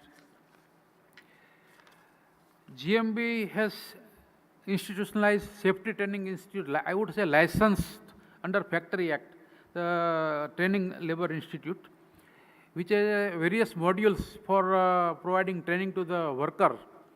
These modules are introduction to shipbreaking, steel and metal cutting, locational hazards, hazard in ship recycling, safety in material handling, fire and explosion safety, fire aid, emergency response, and basic awareness in the environmental management and cleanliness. So far, more than 1.5 lakhs workers have been trained. Next. We have a health management system established at Alang. GMB has extended full support to establish multi-speciality hospital, which provides medical services to the workforce at ship recycling yard and residents of 45 villages in the vicinity. This is financially assisted by GMB. Various services like skin, dental, pediatric, X-ray, etc. are there. There is another private hospital is also there. Next. We have a great opportunity for development of ship recycling facility at Alang. At present, we have 131 plots operational, has a capacity to 4.5 to 5 million metric ton, depending on the size of the vessel. We have additional 22 existing plot to be awarded. We have another proposed 15 plots for which environment and CRJ clearance have been acquired, having 1.2 million metric ton capacity. We have also planned for 30 new plots.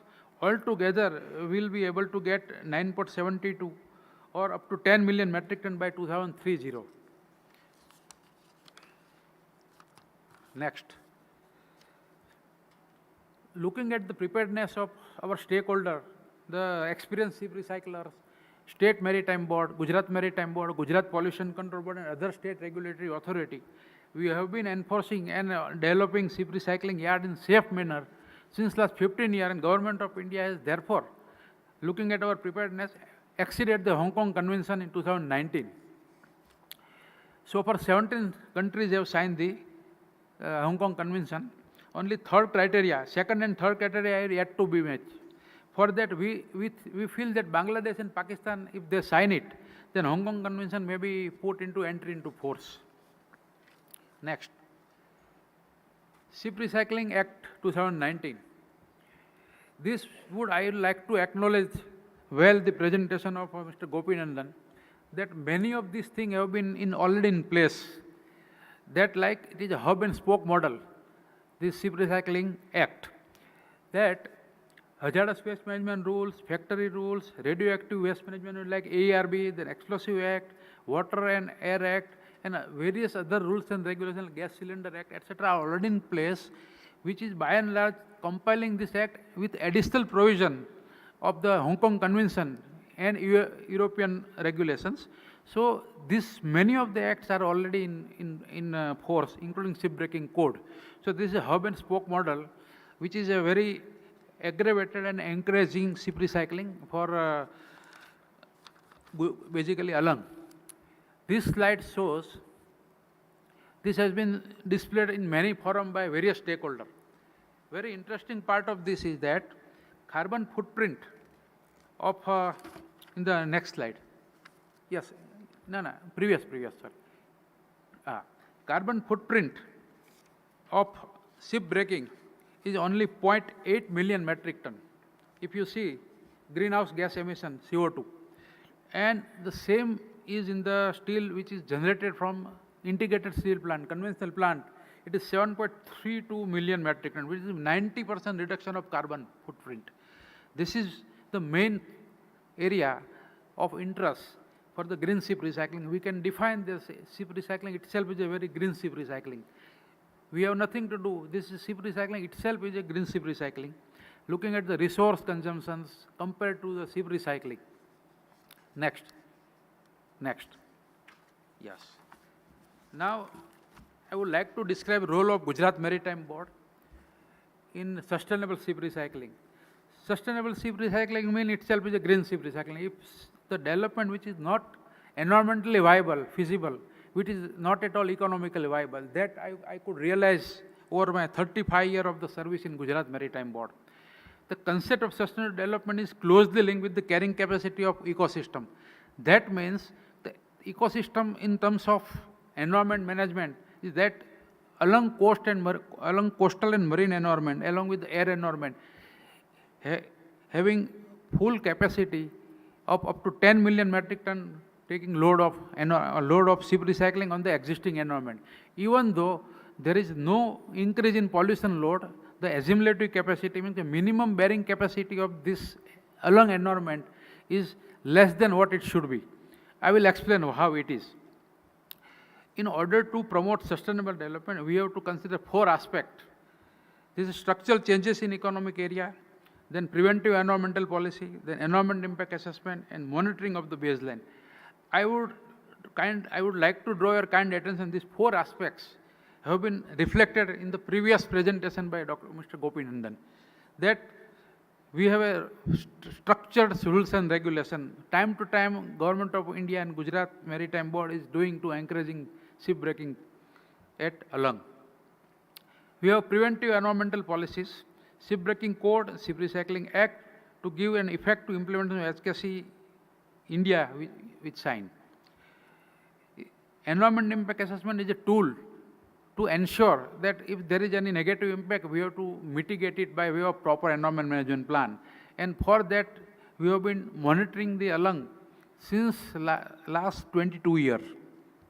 And based on that, we commission EIA. In our along's lifetime, total 3 times environment impact assessment have been commissioned. First in 1998, second in 14-15, and third exercise is ongoing for expansion and augmentation of the ship recycling yard at along. Then 4th component of the sustainable development is constant monitoring of the baseline parameters. We have been doing baseline parameters for ambient environment in marine and coastal environment for last 22 years. Next. This is a range of studies which Gujarat Maritime Board has commissioned, and we have scanned entire along coast and we have not found anything unwanted, unwarranted. That can be seen from the first slide that we have first commissioned the study name Ecological Restoration and Planning of Alang Social Shipwreck in 1996-1997, when awareness of environment management and CR regulation just become a area of discussion and passion, but not the enforcement. So at that time, we have just started doing this exercise, and in the status, no change in existing local vegetations and any flora fauna is found. And a recommendation in this report was we should have a proper solid waste management site. Based on this recommendation, we have identified sites, and then we have another study commission, which is a rapid EI for identification site and development. Then we have done hazardous waste management site. Then come to next slide. Yes. Same study which is done in 1996, we have commissioned this kind of study and almost same scope in new normal baseline in the lockdown. The critical parameters which we have monitored of the environment at Alang, significant reduction, what is the result? Significant reduction of various environmental parameters have been observed as compared to during the 2018-19. We have found the pristine pure kind of environment. The environment which is described by this parameter is almost pure compared to control condition, which is nearby where no shipwrecking is taking place. So it is proved that coastal environment at Alang has efficient self-cleansing potential. That is also because of further downstream waste facility, waste management facility we have developed by GMB, considerably reduced the impact of ship recycling activity at Alang. Next.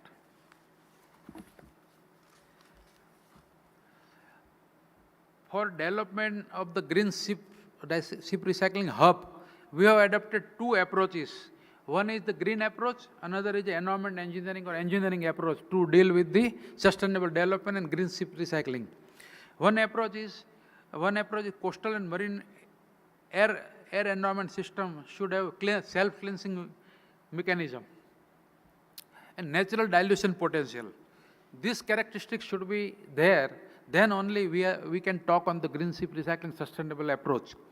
Second approach is engineering approach.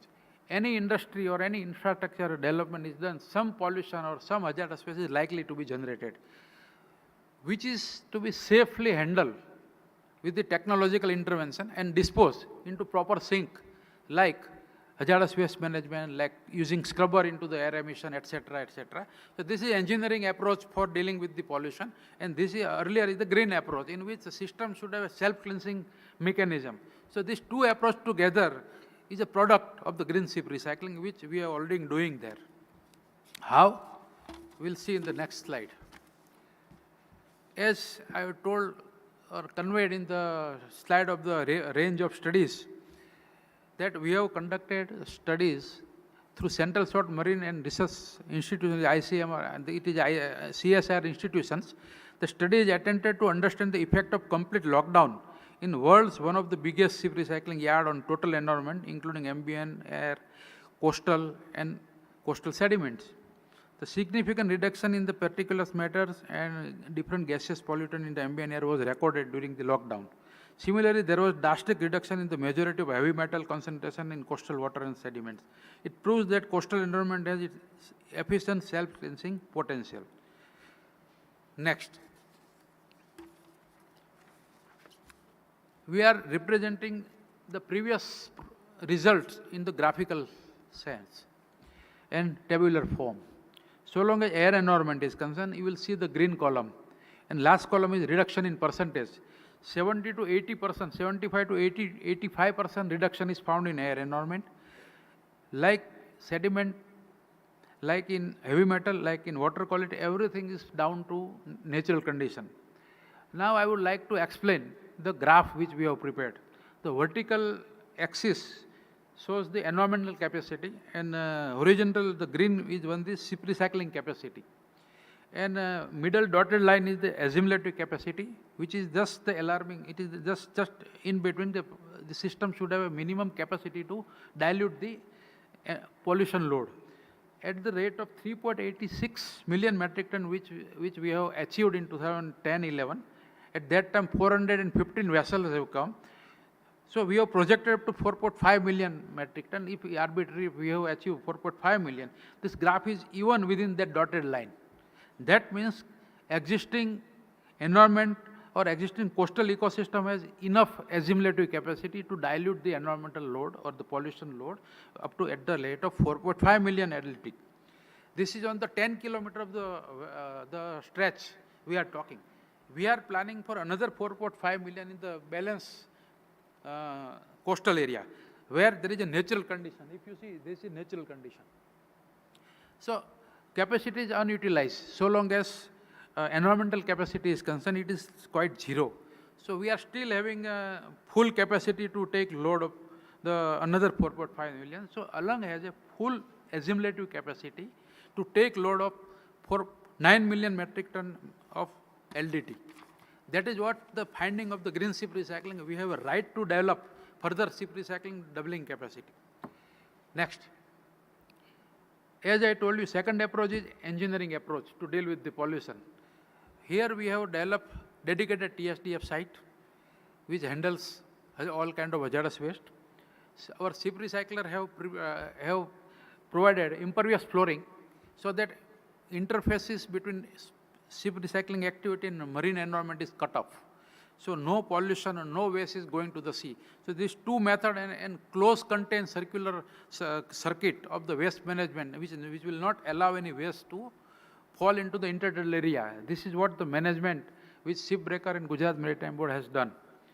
Therefore, we say that waste management pertaining to ship recycling industry appears to be intact and closed circuit, which is addressing the concern expressed by EU and EC in complying with the USSR regulation. There is no as such waste is going outside Alang. It is purely a management of Alang authority and GAPIL, which is our operator, that no waste is going outside the gate of our waste management facility and premises of Alang. Next. Here we are targeting the doubling capacity in next 7 to 8 years or 5 to 7 years, because IMO is bringing decarbonization strategy, and also accordingly we can build the circular economy by way of this. 40% of the fleet owned by European Union countries, and out of this 16% fleet flagged by EU Europe. Due to decarbonization strategy and building circular economy, all ships have to be considered transition plan gradually by the end of this decade. The global ship recycling volume, what we consider as per this some of the published paper of Carlson, that roughly expected double well before 2028. Today, roughly it's 10 to 11 million LDT scrappage is generated for shipbreaking annually. So it may be 18 to 20 million metric ton LDT will be generated by the end of this decade. So we hope that more than 50-60% out of this means 7 to 8 million, which we our estimate, and Government of India has already announced. So we are right in the track that we will be able to take this load by 2018 or 2028 or so. Therefore, Alang is well placed to take capacity of 9.72 million prior to 2030 from present 4.5 million LDT. Sustainable green ship recycling involves safety, environmental requirement with Alang already comply with. For some selected challenges like, again, downstream waste management, ship recycling facility plan, national authority, classification society and industrial expert, and state authority like Gujarat Maritime Board, Ministry of Environment and Forest are working on that, how to deal with. So long as downstream waste management is concerned, I would like to again address and emphasize that there is no as such downstream waste management issues is seen in Alang, looking at this presentation and our assimilative capacity, waste management our capabilities, etc. So downstream waste management is a matter of interpretation of USSR, which is well covered in HKC and Ship Recycling Act. Meanwhile, if this is not happen, so there should be an opportunity to enter bilateral agreement between Government of India and EU authorities, so that common minimum requirement of Hong Kong Convention and USSR can be matched with, and those volume of Europe may be directly sent to Alang. Next. These are constitutional provisions. Nobody can deny. Article 48A and Article 51G. Looking at both of these principles and history of environment management, which is evolved from time to time at Alang, and data which I have produced now. And you have also seen the Ship Recycling Act and this deliberation by Dr. Gopinandan. That environment impact assessment, baseline monitoring parameter, then there is some rules and regulation on the pollution abatement already there, safety analysis, safety management, all those things which is covered in our environment management plan and contingency plan. I would like to read. GMB has played a pivotal role in implementing the constitutional mandate related to environment protection in its ship recycling infrastructure at Alang.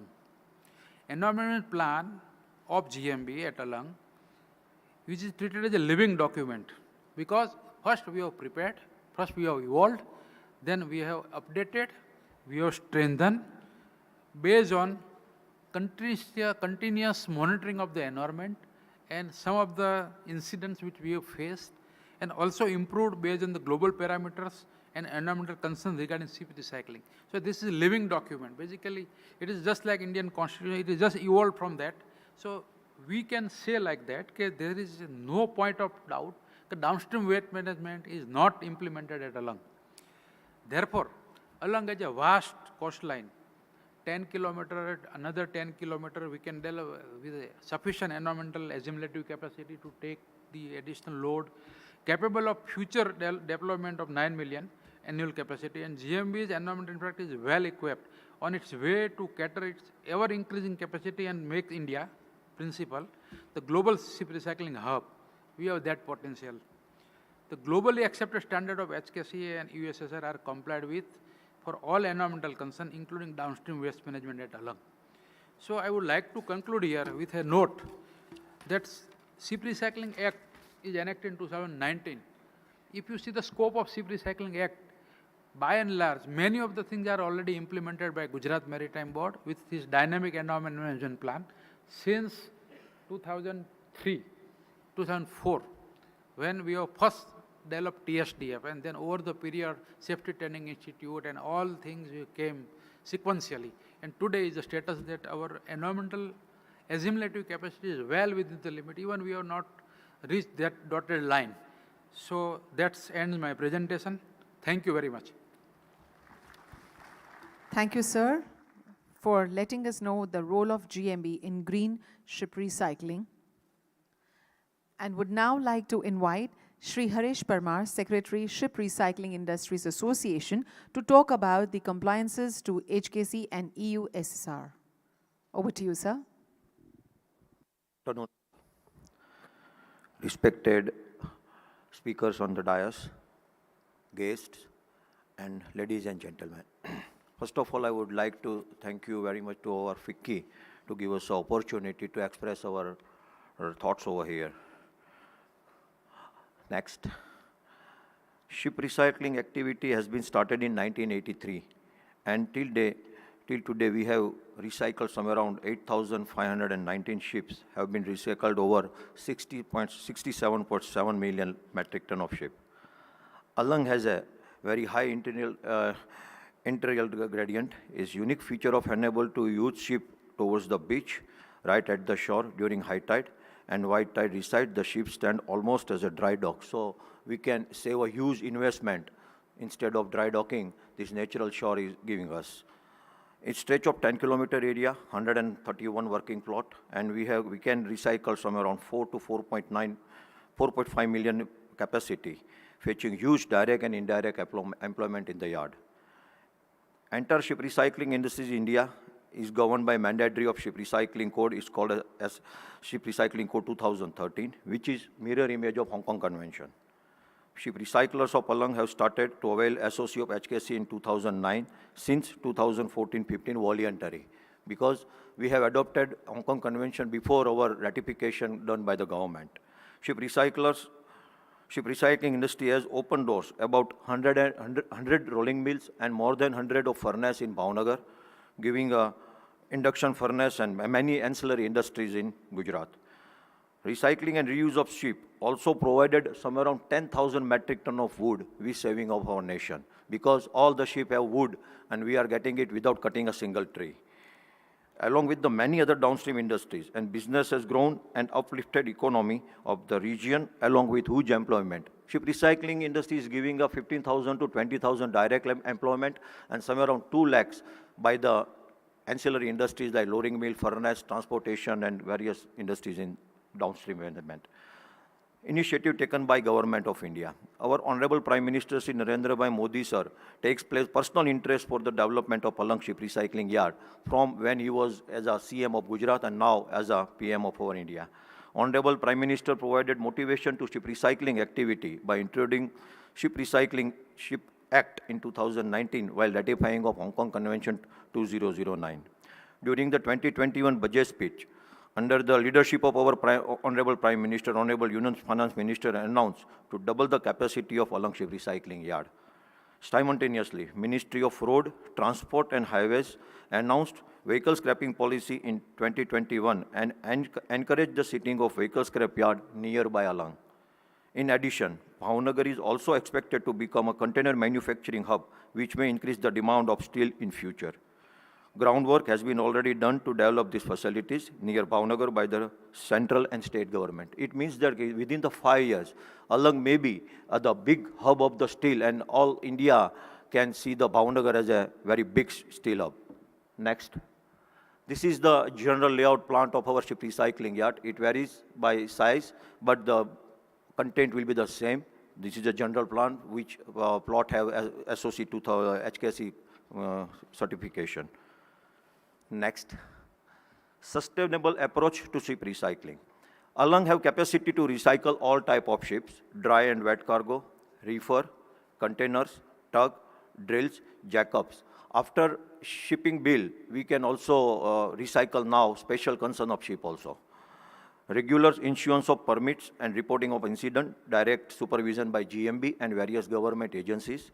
Adequate portion of impermeable flooring and effective drainage system resulted in stopping of any leakage in native soil for the HKC 2009. Mass awareness among workers for safety and environment on regular basis through training program, mock drills, etc. Mandatory insurance coverage for all employees like ESIC, Provident Fund, Workman Compensation Policy, third-party insurance, and all other benefits. Our workers are not entertained in the yard without insurance. Multi-speciality hospital operated by Red Cross Society and funded by Shriya and GMB. The hospital is did a huge fund and that covered by our Shriya, Ship Recycling Industries Association and Gujarat Maritime Board. We have a labor housing colony, phase 1, under the operation since 2018. Operation and maintenance cost bear by us, that is Shriya. We have a training institute. As we have seen that more than many labor have been trained over there for various staffs and workers. Next. This is a few slide. You can see training workers in the plot, training in the classroom. There is a toolbox that is daily training when the labor is entering in the yard, what they have to work whole day, that toolbox training. Then mock drill. Then second is also mock drill. Next. Cleaning of oily box. This is HKC compliance certificate. Yard. Block cutting operation and impermeable floor. Then field cutting operation, onboard cutting operation. Next. This is our committed towards changing. You can see the first slide is for our, that time we are 2013, we working with the Ship Recycling Code 2013. Next, plot having SOC for Hong Kong Convention. And third one, you can see this yard is, have all facilities for HKC and EU effects. Next. This is our facility. This is GMB multi-special hospital. This is 24-bed indoor capacity. Most of the super specialists from Bhavnagar visiting doctors. Minor operation theater, X-ray, laboratory in operation, cashless pharmacy, canteen subsidiary site, subsidized site. This is our housing colony, 108 dormitory facility developed by financial contribution from Shriya, Ferrous Scrap Committee and Gujarat Maritime Board at the cost of 25. And next stage, we also ready for implementation of housing colony. This is next. This is the various visit during EXA visit during February 2019. That is IMO visit at Alang Ship Recycling Yard in 2013 and 14. And below pictures is for our IMC committee during 2014 when the ship recycling code has been adopted by us. Next. This is very interesting data we have obtained, and this is the last up to 22 February 2022. Only 17 countries from the world have been adopted the Hong Kong Convention certification. We have adopted voluntary before 2 years, but till today we can see that only 70 countries has been adopted certification for Hong Kong Convention. Next. Challenges. Alang have a very big challenges because it is a very special type of business. This is the highlights of the Hong Kong Convention and European Ship Recycling Regulation. Gravity method is allowed in Hong Kong Convention. Gravity method they are not allowing in the as far as the EU is concerned. Fall blocks in intertidal zone is allowed in the Hong Kong Convention. Nothing fall in intertidal zone in EU. Allows activity in intertidal zone, primary cutting area to pull our pieces and everything is allowed in Hong Kong Convention, while it is again not allowed in this EU. Adequate permanent floor to handle dirty blocks and machinery, like we have seen in the before slide. And this EU, we need a fully impermeable floor. Then also, we have changed a lot as far as the requirement is concerned. Shriya humbly requests the EU to recognize the Indian yard as the yard. Here, majority compliant to HKC, because you can see that we have 131 yard. Out of them, I can say like that, all of them are now provided with the HKC certification. Few yard are remaining. They are also under the process of HKC compliance certificate. The yard in Turkey are recognized by EU. Therefore, it requested that the Indian yard to get the EU road, because Turkey and India both have the same beaching method. They call landing, we call beaching. But as far if you go through the YouTube and see the beaching method of the both countries, it is similarly same. There is no change in beaching method at all. The non-government organization, NGOs prefer other method of recycling other than beaching. Why? We don't know. Challenges. There is no set standards for ship owners to provide IHM. As far as the Hong Kong Convention is concerned, it is mandatory for owners to give the IHM to all ships, the green passport, to recycle the ship in normal way. There is no IHM provided by all the owners, which needs an urgent attention from the necessary stakeholders.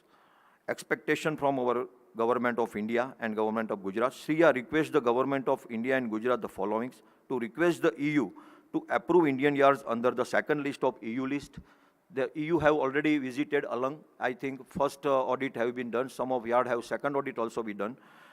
To enter into bilateral agreement with EU for the further recognition of Indian yards. The financial viability of many recyclers at a stake, because we always investing in the yard. The huge investment have been done by all stakeholders. Currently, only 40% yard are working. If you come into the Alang, now you can see that very few yards are working at the 50% capacity. The yards are facing issue at the recovery of the investment money isn't happening.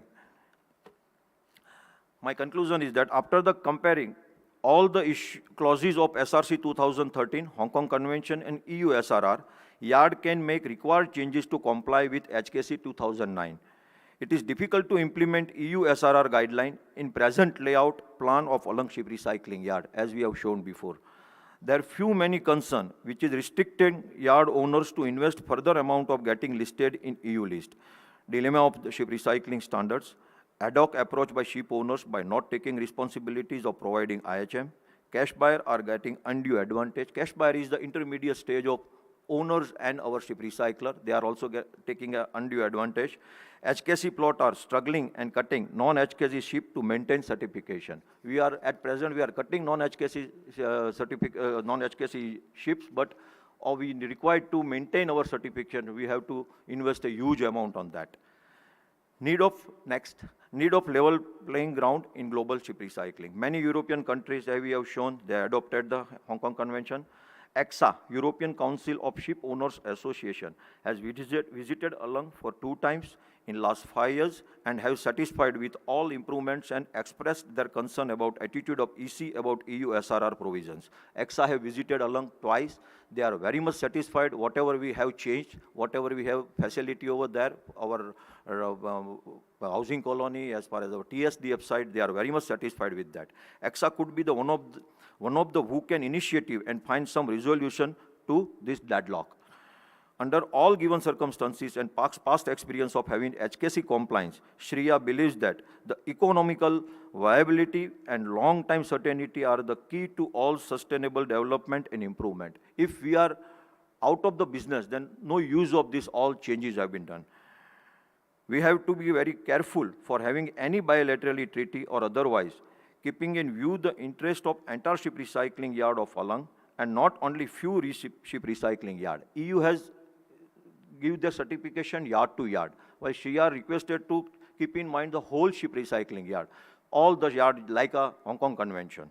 Indian government should adopt a practice for which all yards could be capable to achieve a non-selective practice initiated by EU people for only few yards. Hence, we propose to consider this submission made here to mutual benefit and overall growth in business of EU SRR and Alang ship recycling yard. Next. Yeah, this letter is very much important. I think our 18 to 20, I think 21 members have been applied for the EU certification. Out of them, many yards EU team have been visited also. But last year, on the date of 28th of November 2021, almost all the yards have received the same type of letter. In next slide, I'm giving you the gist of that letter. Next. In this letter, they said that nevertheless, we would like to inform you that Commission has recently adopted a legislative proposal on the revision of current EU regime on shipments of waste, because there is a very big gap of as far as the waste is OECD country and non-OECD is concerned. This proposal aims to fully align the EU legal regime with the EU international obligation stemming from the recent entry into force and ban amendments. I think our previous 3 or 4 presentation, these ban amendments had been discussed. Therefore, the proposal clarifies that the ship falling under the scope of EU SRR, that is ship flying the flag of EU member state, which become waste in the EU, shall also be subject to the ban amendment, that is export ban outside OECD. That means European flag ship cannot be entered into India for ship recycling purpose. So this is the major hurdles of the EU SRR with the Indian ship recycling. At the same time, the proposal leaves the door open for dismantling of the ships becoming waste outside in EU compliant non-OECD facilities. In other words, the proposal would make it possible to include EU SRR compliant non-OECD facilities on the European list in the future. They have to change the legislation, then only they can send their vessel from OECD country to non-OECD country. On this basis, our service are ready to continue the assessment process for your application for inclusion of European list. And last line, however, we would like to clarify that until and unless the Commission's above mentioned proposal is approved as a result of relevant legislative process which needs to be completed with the EU, it will not be possible to propose the listing of the any facility located in non-OECD country. That means along ship recycling yard. In practice, this legislative process is likely to last for a few years. That means they cannot implement EU SRR for few years. So in that, we humble request to our EU ambassadors, our Ministry of Port, Shipping and Waterways, Government of India, Government of Gujarat, to form a committee with all the stakeholders, like we have done before in IMO, who has played a vital role, an important role in ratification of Hong Kong Convention 2009. And we firmly believe that with the continuous and marathon meetings and efforts from all stakeholders, only we can come into a single platform for mutual benefit by changing some legislation and the infrastructure development at along ship recycling yards to achieve EU SRR without any hurdles at the earliest. Sir, we request you, our all Indian government as well as the government of Gujarat and Maritime Board.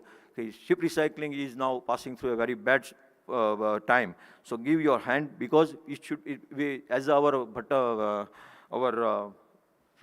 morning session, our sir said that there is only 2 to 5% gap in the price have been there in the ship purchase is there. Sir, that is always true. We are always losing our business by $5 to $15. So our request is that to give your hand so we can save the industry. Thank you. Thank you very much. Shri is always ready to change whenever it needed. Thank you. Thank you so much, sir, for that positive note of yours. We would now like to welcome Shri Shobhit Kapoor, Marine and Offshore Operations Manager, Lloyd's Register, to talk about the safe, sustainable recycling. Over to you, sir. Respected dignitaries, Your Excellencies, Consul General, distinguished guests, and to ladies and gentlemen, once again a very warm welcome and good afternoon to everyone.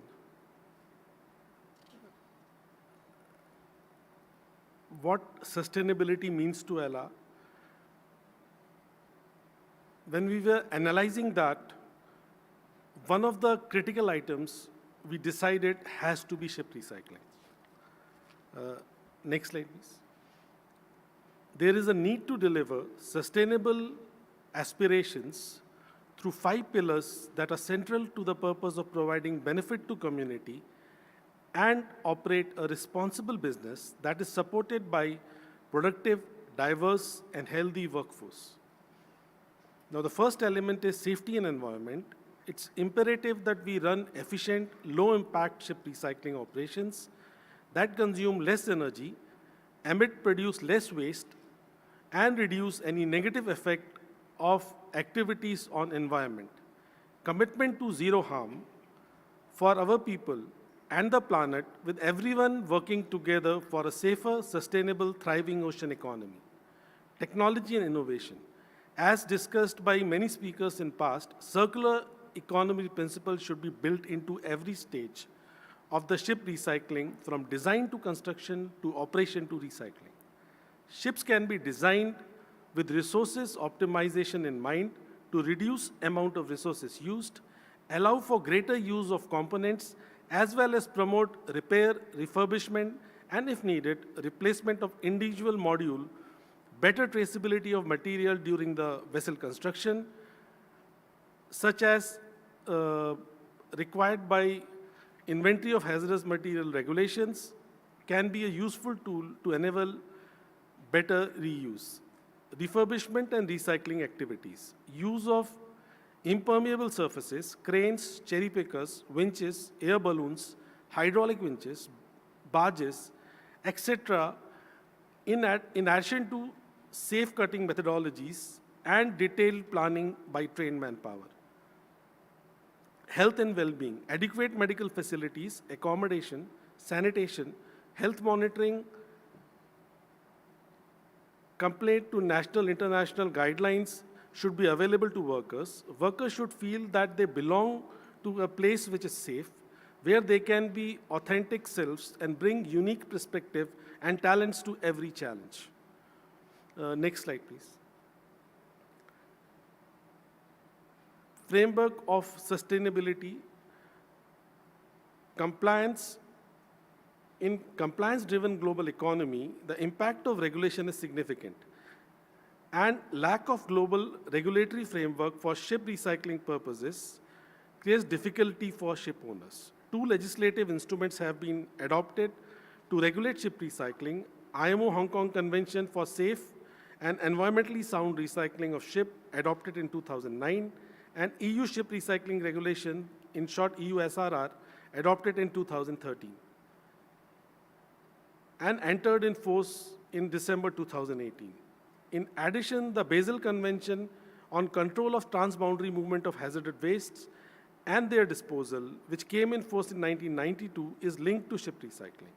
In 2019, the Basel Ban Amendment was ratified by EU and OECD member states, restricting the transboundary movement of waste between OECD countries and non-OECD countries. Last but not the least, there has to be a business model. Another major force with the leverage to accelerate circular economy transition is the financial sector. This includes lenders, investors, insurance providers. For example, if we want to make a dry dock in a particular location, our rough estimate was that it may cost up to $65 million. There is a need for innovative solutions to achieve similar HEC compliances at a sustainable cost. The United Nations Environment Programme Finance Initiative published a report in 2020 dealing the strategies and action that financial institutions can take to accelerate financing of circular economy transition, highlighting how a financial institution can enable the uptake and scaling of innovation and manage related risks and barriers. Next slide, please. When Lloyd's Register team came to Alang for first time, that was around 2009, this is what we saw. Now, anybody who is not even a HSE expert will understand that there is a concern. Next slide, please. Now, from that time, from around 2012 to 2020, you can see pictures one by one and see there has been remarkable change in the way recycling was done. You have to give credit to many recycling facilities who took initiative to this upgrade. In 8 to 10 years, this kind of upgrade is a big achievement. Having said that, there is still some more way to go, and nobody can say that they have achieved health and safety. It's an ongoing process. So next slide, please. The bigger challenge than getting the infrastructure in place was changing the mindset of workers. One of the facilities informed us that despite giving all the resources, workers were not prepared for the change. They did not like wearing PPEs. They wanted to stick to old ways of working. Now, after 1 year, same facility told me workers don't want to leave that facility because they had started realizing benefit of doing things the right way. It's a long-drawn process, but I'm happy that some amount of success has been achieved. Next slide, please. This slide is about circular economy. If a layman asked me, what is ship made of? And my answer would be 75 to 80% steel, 10 to 15% major equipments, engines, 5%, up to 5% other items, and 0.1% hazardous waste. This is as of now. Now, if I want to use concept of 4R, that is replace, reuse, refurbish, recycle, on a life cycle of a vessel, then first thing we need to concentrate has to be steel, because that's 75 and 80% of things. Now, instead of getting, and somebody did mention this, instead of getting steel from the normal route of integrated steel plants and other kind of steel plants, it makes a lot of sense to do research on green steel. If somebody asked me that, would you allow green steel as of now? As a class surveyor, I would say no. Because still there is more research required to bring quality of steel which is coming out of recycling to match with the quality of steel which comes from the steel plant. And that's where more work, more research is required. For example, if we have a technology where we use renewable energy to melt a steel and make a new steel plate, whole world is looking for that solution. And I see a big opportunity there. Similarly, if there is a good traceability of spares, it becomes very easy for refurbishing and using same spares for a new as well as existing ship. Now, one of the biggest problems I used to face when I was trying to use a component of an engine to a running ship was that there was no traceability available. There was no document available. LR has taken an initiative to a concept of digital workbench, where at the time of new building itself, we identify the component details and we keep a record of that. So that at the time of recycling, it's very easy for owner to give recycler detail of each major component. So it will have two benefits. The value of component increases.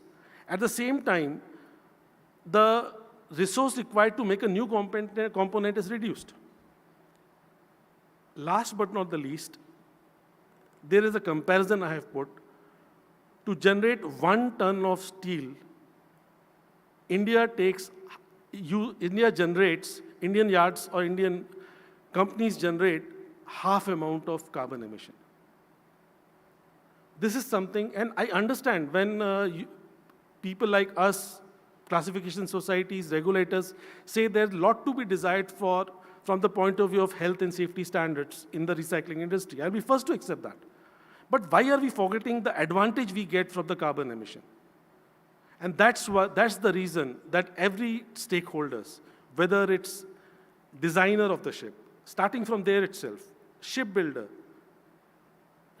the companies which are operating ship, the regulators, the classification society, financiers, have to think about recycling.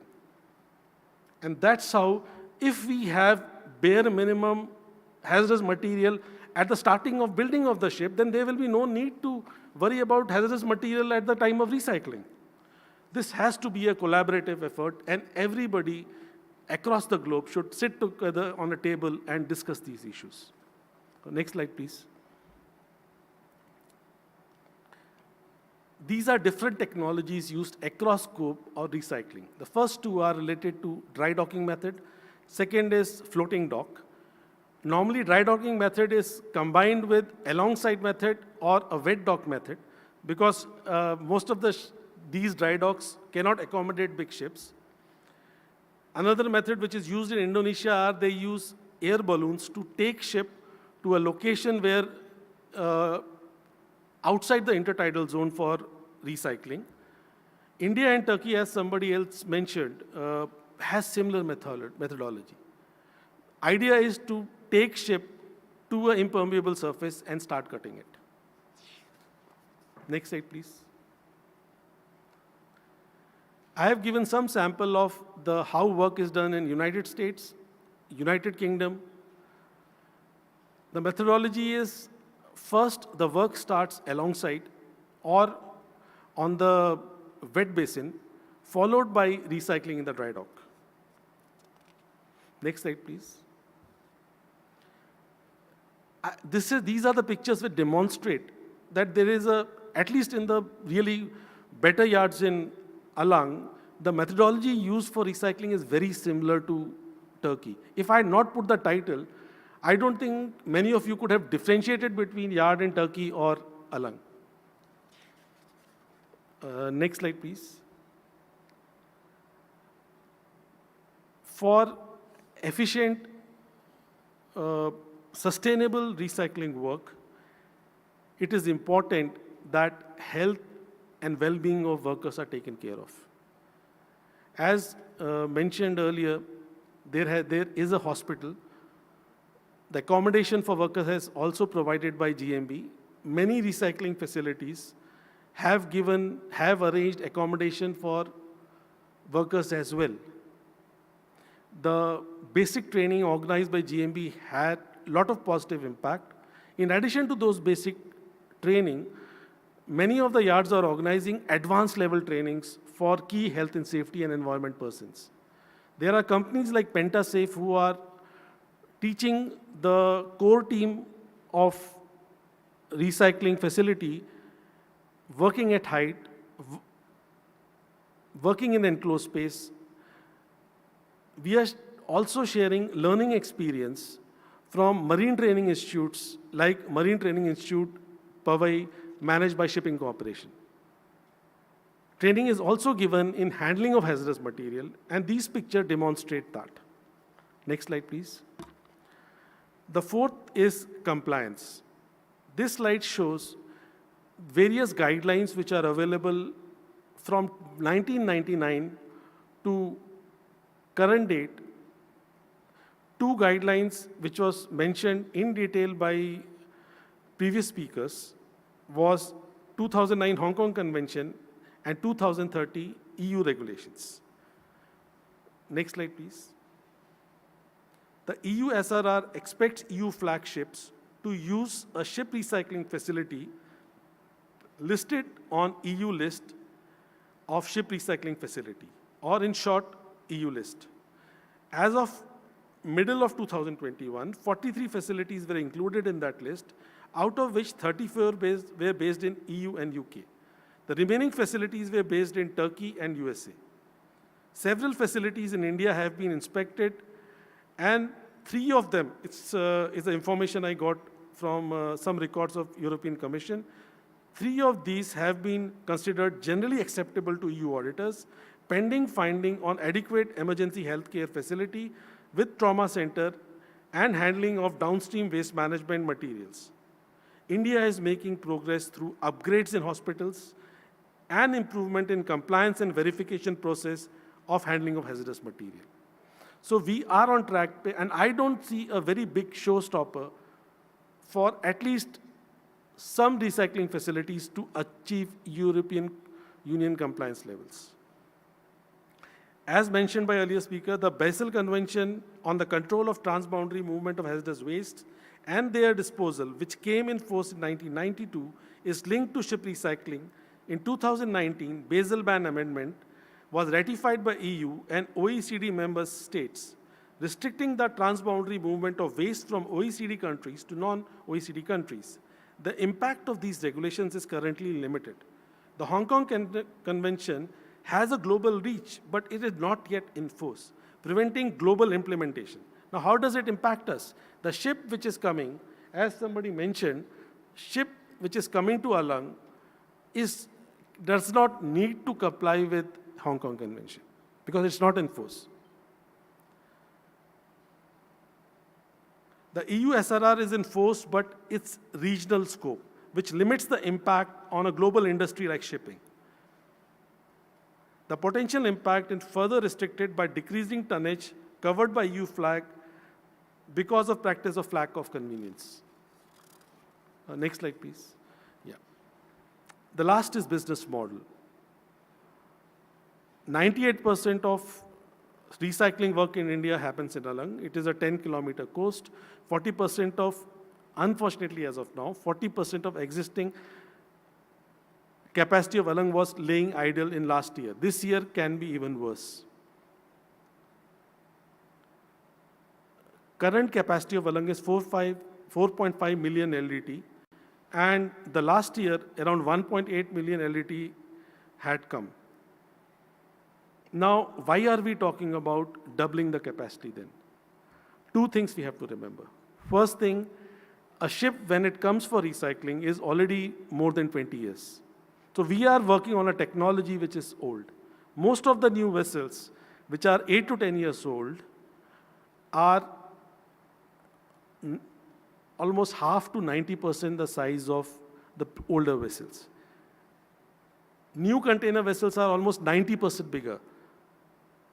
New general cargo vessels are almost 67% bigger than previous vessels. A tanker is around 50 to 20% bigger. When those ships are going to come in next 10 years, we need to have a capacity.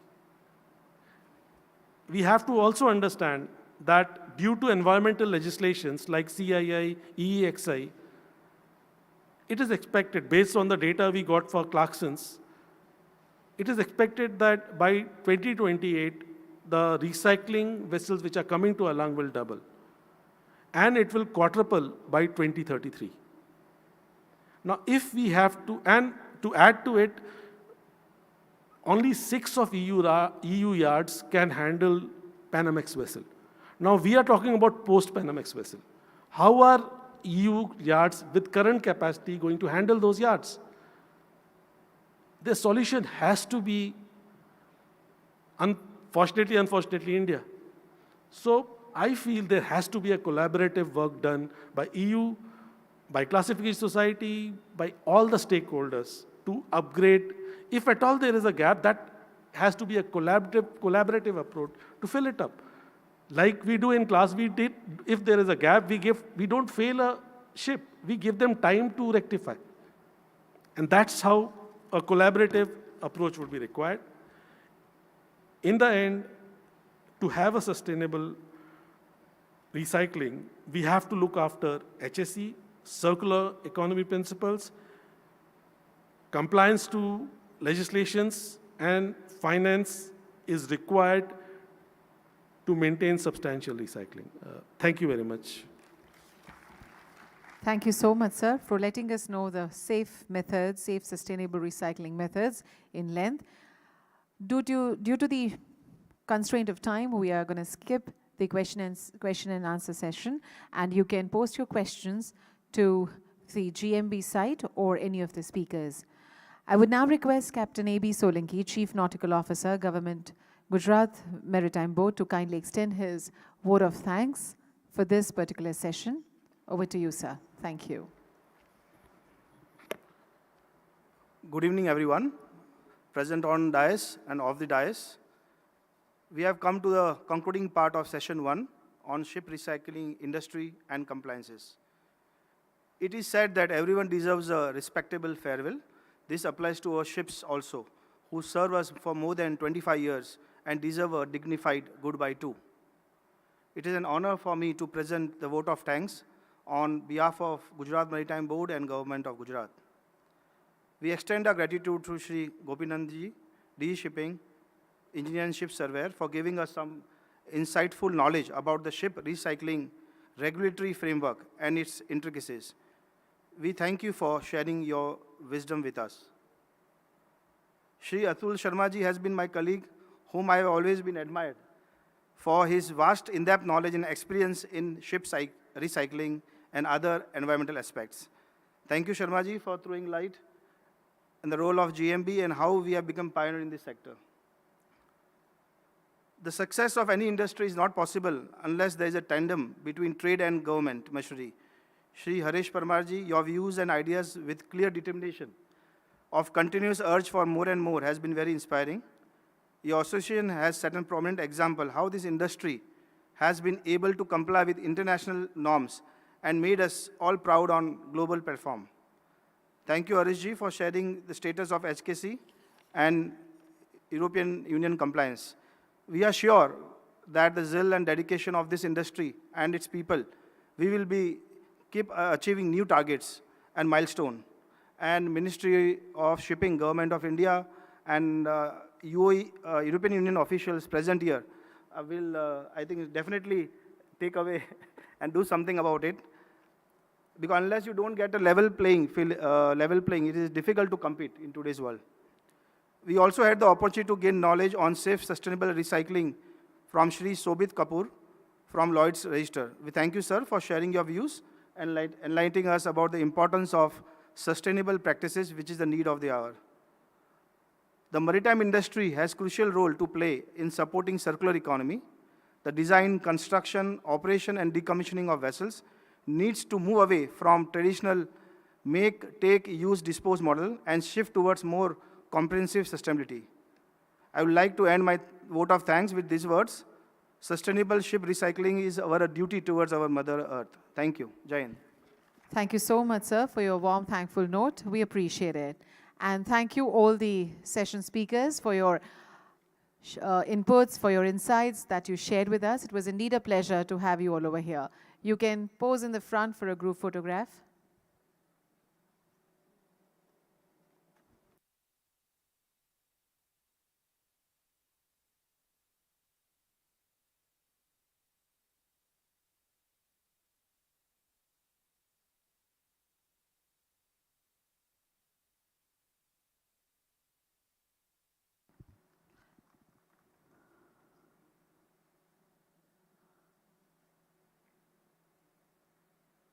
Thank you so much, gentlemen.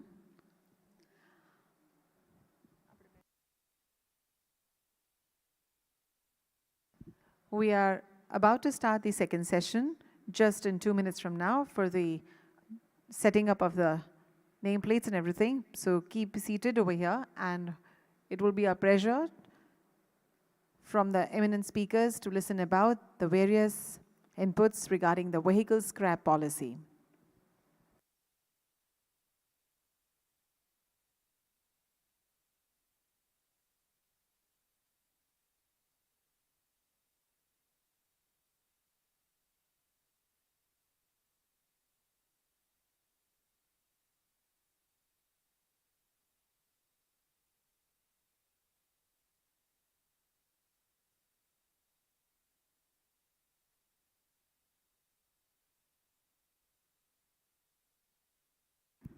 I request the august audience to take up the seats in just 2 minutes from now. We shall start in just 60 seconds from now. Thank you.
Without wasting a moment, shall start the second session, which is on vehicle scrap policy. And for that, I would like to welcome on stage Shri Paresh Kumar Goel, Director, Ministry of Road, Transport and Highways. Welcome, sir. Shri Harshad Vora, OSD, Commissioner Transport, Government of Gujarat. Welcome, sir. Shri N. Subramaniam, Scientist, D, Joint Director, Ministry of Environment, Forest and Climate Change. Welcome, sir. And Shri Vikram Singh, Joint Secretary, Ministry of Port, Shipping and Waterways. Welcome.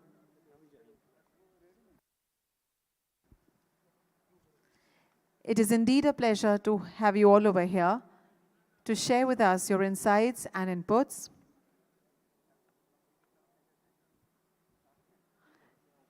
We would like to welcome the august dignitaries on the dais with floral bouquet and a memento, and foremost, to welcome Shri Paresh Kumar Goel, I would request Mr. Atul Sharma, DGM Environment Cell, GMB, to kindly do the honors. Shri Paresh Kumar Goyal, sir.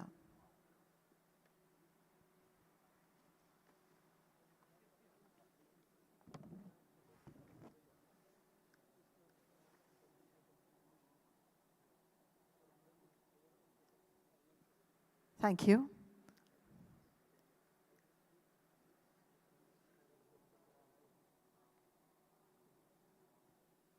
Thank you. Would now request Dr. Gaurav Mehta, Scientist, GMB, to kindly welcome Shri Harshad Vora, OSD, Commissioner Transport, Government of Gujarat.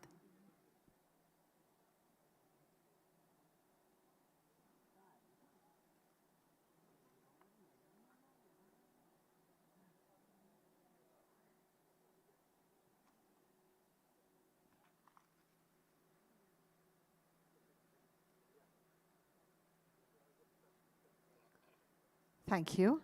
Will now request Dr. Manan Shukla, Manager Environment GMB, to kindly welcome Shri N. Subramaniam, Scientist D, Joint Director, Ministry of Environment, Forest and Climate Change.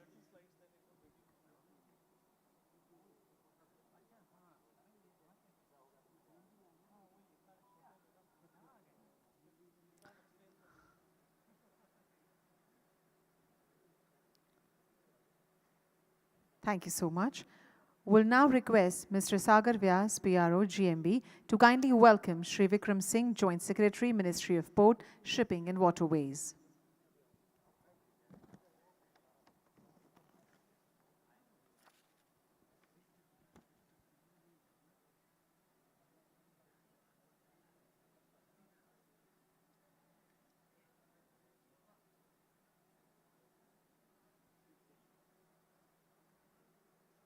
Thank you. We once again extend a very warm welcome to all of you on this international conference, Green Ships, Recycling and Vehicle Scrapping. Without wasting a moment, I would request Shri Paresh Kumar Goyal, sir, to kindly give the overview of the vehicle scrap policy. Over to you, sir.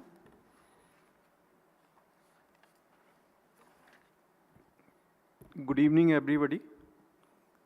I am Paresh Goyal. I am Director in Ministry of Road Transport and Highways and looking after this vehicle scrapping policy. I am very lucky that I was also present when this policy was formally launched by Honorable PM on 13th August 2021 in this hall only, and now we are reviewing the vehicle scrapping policy. So this voluntary vehicle scrapping policy, or we also call this policy as Voluntary Vehicle Fleet Modernization Program, it was aimed to scrap old polluting vehicles in an environment-friendly manner through a scientific process. The vehicles which have been declared end-of-life vehicles, they are required to be scrapped. The policy has very clear-cut objectives. There are data of about 1 crore plus vehicles in our Vahan database, which are either not having valid fitness or not having the valid registration. So such vehicles are covered under this policy. Scrapping of such vehicles will not only improve the road safety, but it will also improve the vehicular safety because these vehicles will be replaced by the new vehicles which are having several modern features. This will also boost auto sales and generate employment. It will improve the fuel efficiency and reduce the maintenance cost because the new vehicles are having better mileage and they are having lesser maintenance. It will also formalize the currently informal scrapping sector into a formal scrapping industry. The present sector in our country is totally informal in nature. This policy will also boost the availability of raw materials. The present recovery from scrapping of old vehicle is around 70 to 75%, and we are trying to boost this availability to 90 to 95% by implementing this policy. Next, please. So if you see the overall distribution of end-of-life vehicles, we have listed out certain states, around 13 states, which are having the maximum number of end-of-life vehicles. So Gujarat is having about 4% of end-of-life vehicle load, if we take the overall India figure. Next, please. So if you see that the vehicles which were manufactured pre-BS, that is before 2000, year 2000, and BS1 and BS2 vehicles, they are the most polluting vehicles. In fact, the commercial vehicles are most polluting vehicles because their operation is much longer in comparison to the private vehicles. So if we, this is just for comparison, one old truck which is a pre-BS manufacture is polluting 14 times more in comparison to the new trucks, which are BS4 standard, emission standard. Similarly, if we consider an old car of pre-BS nature, it is 11 times more polluting than a BS4 car. So it is estimated that by scrapping these pre-BS and BS1, BS2 vehicles, we should be able to reduce about 20% of vehicular pollution due to such vehicles. Next, please. So one of the key features of this scrapping policy is the creation of registered vehicle scrapping facility. So registered scrapping vehicle scrapping facilities, they will be created under this policy to scrap the vehicle in an environmentally protected manner and through a scientific process. We are also providing these RVSFs, the accessibility of Vahan and the NCRB data. So Vahan, you know, you can, by connecting to the Vahan database, it can get all the records, all the details about the vehicle. And by connecting it to the NCRB database, we can get whether any vehicle is involved in a criminal activity or not. Recovery from this RVSF, I have already told that we want to increase the recovery of recyclable materials from 70 to 75%, which is the present recovery rate, to 90 to 95%. Through an RVSF, you can scrap vehicle registered anywhere in the country. Registered vehicle scrapping facility can scrap any vehicle registered in any of the RTO. It is not limited to the jurisdiction of that RTO or the state. So as per our estimates, about 50 to 70 RVSFs are required in next 4 to 5 years to scrap the end-of-life vehicles in our country. Next, please. Another important feature under this policy is the automated testing stations. As per our vehicle scrapping policy, we are saying that you can ply your vehicle as long as it is fit to ply on the road and the fitness is certified by the automated testing stations. It is not linked to any mileage or any age criteria of the vehicle.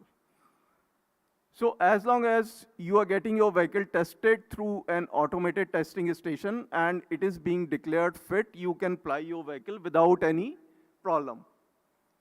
So the complete process of vehicle fitness will be automated under the policy. Presently, the fitness is being done manually and visually by the RTO. RTO just see the vehicle and just see some functions in that vehicle and certify. The steering, the braking system, or the emissions are not tested by the RTO, and the fitness is given. Further, the complete process of testing will be IT driven. It will be tested by the automated testing stations, and the report will any test result will not be declared to the vehicle owner or to anybody else till the time the final test, the complete set of tests are done and the report is generated. And the automated testing station shall be linked to the Vahan database as well as to the RTO.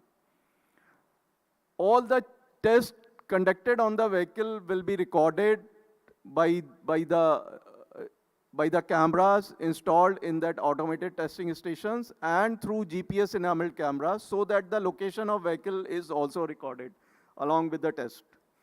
And we are encouraging the private investment independently or through PPP mode so that these centers are established. Now, as per our estimates, about 75 stations are proposed in next 4 to 5 years, and overall, we would require about 450 to 500 testing stations all across the country. Next, please. Next, please. So, I am sure that you may be knowing about the fitness of the vehicle. The personal vehicle is required to undergo fitness test only when you come for re-registration of the vehicle after 15 years. Initially, the vehicle is registered for 15 years and it does not go under any of the fitness tests as far as the private vehicles are concerned. And when you want to re-register your vehicle can be re-registered for another 5 years and it has to go a fitness test also. As far as the commercial vehicles are concerned, first 8 years, the commercial vehicle undergo the fitness test every 2 years, and after completion of 8 years of life, it has to go fitness test every year as per the rules. So we have also said that we have also brought out a notification that from 1st April 2023 onwards, all the heavy commercial vehicles, passenger as well as the transport vehicles, they will be tested by only, fitness can be done only by the automated testing stations. And for other class of vehicles, we have notified that from 1st June 2024 onwards, all the fitness shall be carried out by the automated testing stations only. So if a vehicle is declared and if a vehicle fails in certain category of test, it will be declared as an end-of-life vehicle and it can no longer be plied on the road and it has to be scrapped. Next, please. So there are several incentives under the policy and also disincentives to encourage the plying of older vehicles. When you scrap your vehicle through a registered vehicle scrapping facility, a certificate of deposit will be provided to the vehicle owner. Now, against this certificate of deposit, you can avail several benefits. The benefits are that the registration fee for registering the new vehicle against the certificate of deposit will not be charged. And the second benefit is that you will be provided discount in the motor vehicle tax up to 25% for the personal vehicle and up to 15% for the commercial vehicle. Now, these notifications have to be notified by the respective states. 4 or 5 states have already notified the maximum benefit given under the policy, and remaining states we are pursuing. Then we have also advised the OEMs of auto manufacturers that they will provide 4 to 5% discounts against the CD when you go to purchase a new vehicle. We have also requested its states to waive off the existing liabilities on the old vehicles which a vehicle owner wants to get scrapped through a RVSF. And the complete deregistration process we have simplified and it is IT driven. The vehicle owner now doesn't have to go and make rounds and rounds to the RTO office to get his vehicle deregistered. It can be done once you bring your vehicle to an RVSF, it can be done through the IT enabled process. Next, please. Now, as a disincentive measures, we have increased the re-registration fee for the vehicle older than 15 years for the personal vehicles. And for the commercial vehicles, we have increased the fitness test and fitness certificate fee for vehicles older than 15 years. We have also advised states to levy the green tax. Certain states are already levying such kind of taxes on the vehicles, older vehicles. As I have already told, that the complete process of ATS and RVSF is IT driven and it is linked to the Vahan. Next, please. Next, please. Yeah, we have issued several notifications to implement this policy, and this is the list of notification. The notification for automated testing station, in which the detailed rules have been given for establishing and operation of such automated testing stations. Similarly, we have brought out a detailed notification for RVSF also, and the detailed rules are mentioned for operations and generation of CD. Then concession in motor vehicle tax, we have notified revision of registration fees, fitness certificate fee and fitness testing fee. We have also issued a notification, and for the mandatory testing of vehicle from 1st April 2023 onwards. Certain other notifications we have also issued, but these are draft notifications for mandatory scrapping of government vehicles. This notification has not been finalized yet. And then there is another minor notification for exhibition of validity of fitness certificate on the vehicle. Next, please. So as far as the IT infrastructure development is concerned, for the benefit of investors, we are providing a single window facility for all the investors for submitting the application for establishing the RVSF and the ATSS. And there are state single window clearance system. We are integrating those state systems with our national single window clearance system, so that investor can get a one window facility for getting all the approvals. We have also created a module for RVSF for which login ID password is provided to the various RVSF, through which you can submit your application for scrapping of your vehicle, and the RVSF can generate a certificate of deposit and can also get your vehicle deregistered through the RTO. Now, another module we are developing for ATS, automated testing stations, on which you can book a slot for getting your vehicle tested anywhere in India. All the ATS which will be set up under this policy will be hooked to this ATS module, and you can book your slot, just like in the case you are booking for getting your driving license made through your RTO.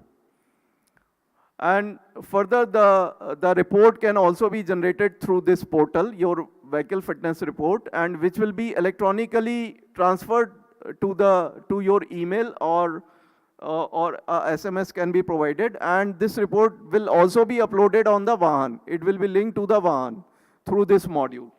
So this is under development. Next, please. Previous slide.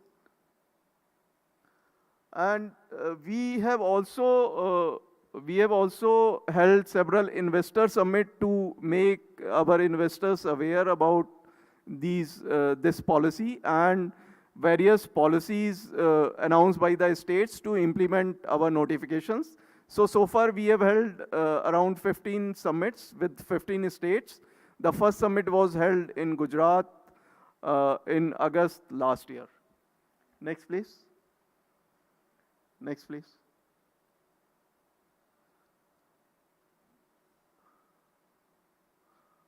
So, as I have already told, that we have held these 15 summits, and several states have already notified their policies. Exactly 7 states have notified their policies.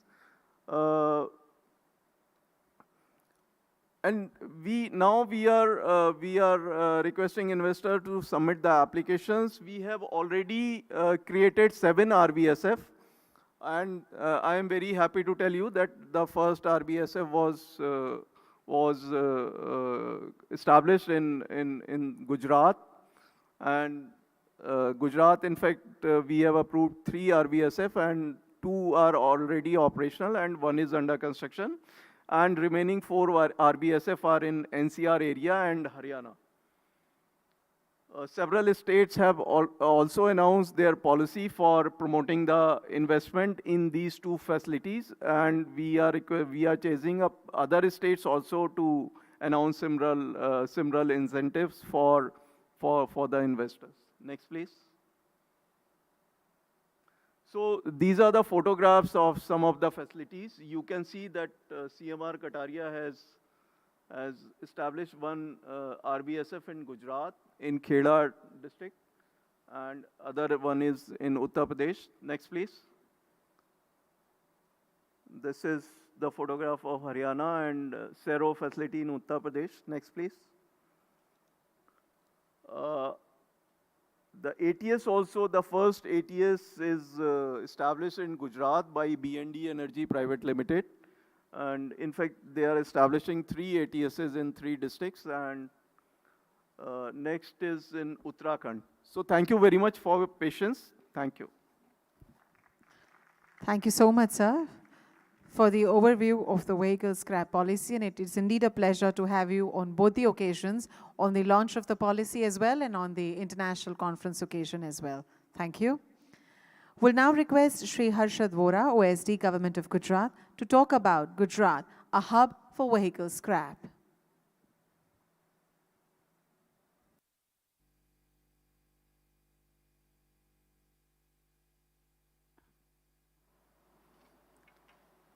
Good evening.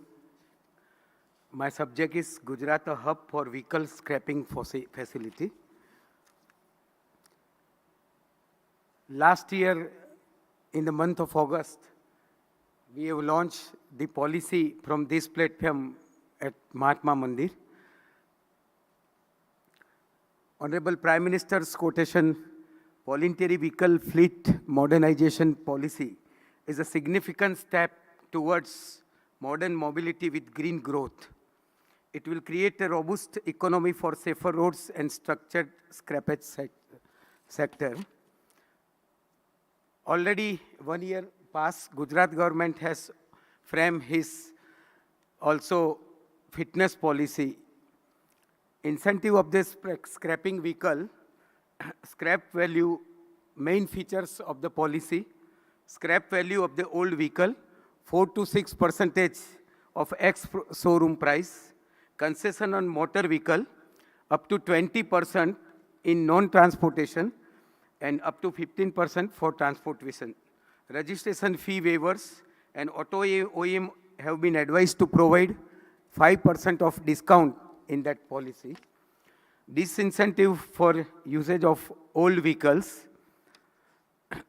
increase fees for fitness test and fitness certificate, which are more than 15 years old, effective from 1st April 2022. Increase re-registration fees for private vehicles, which are more than 15 years old, notification issued by MORTH, effective from 1st April 22. Government-owned vehicles registration non-renewable on lapses of 15 years, draft notification is issued by North. Compulsory testing on vehicle fitness on automated testing station. Vehicle is failed after 2 changes, then is to be declared as end of life vehicle. Transport vehicles commence started on 1st April 2023. Non-transport on 1st June 24. Some data for your information. Gujarat state 15 years and above, LMV is 5,55,000, two-wheeler 10,19,000, transport 2,65,000, total 18,39,000 vehicles are more than 15 years in the Gujarat state. Average number of vehicles to be added in the category annually is LMV is 1,45,000, two-wheeler 4,74,000, and transport 70,152. On an average, 6,90,000 vehicles must have been added every year. So current status of RVSF in Gujarat, we have sanctions 3 RVSF centers and 1 is in pipeline.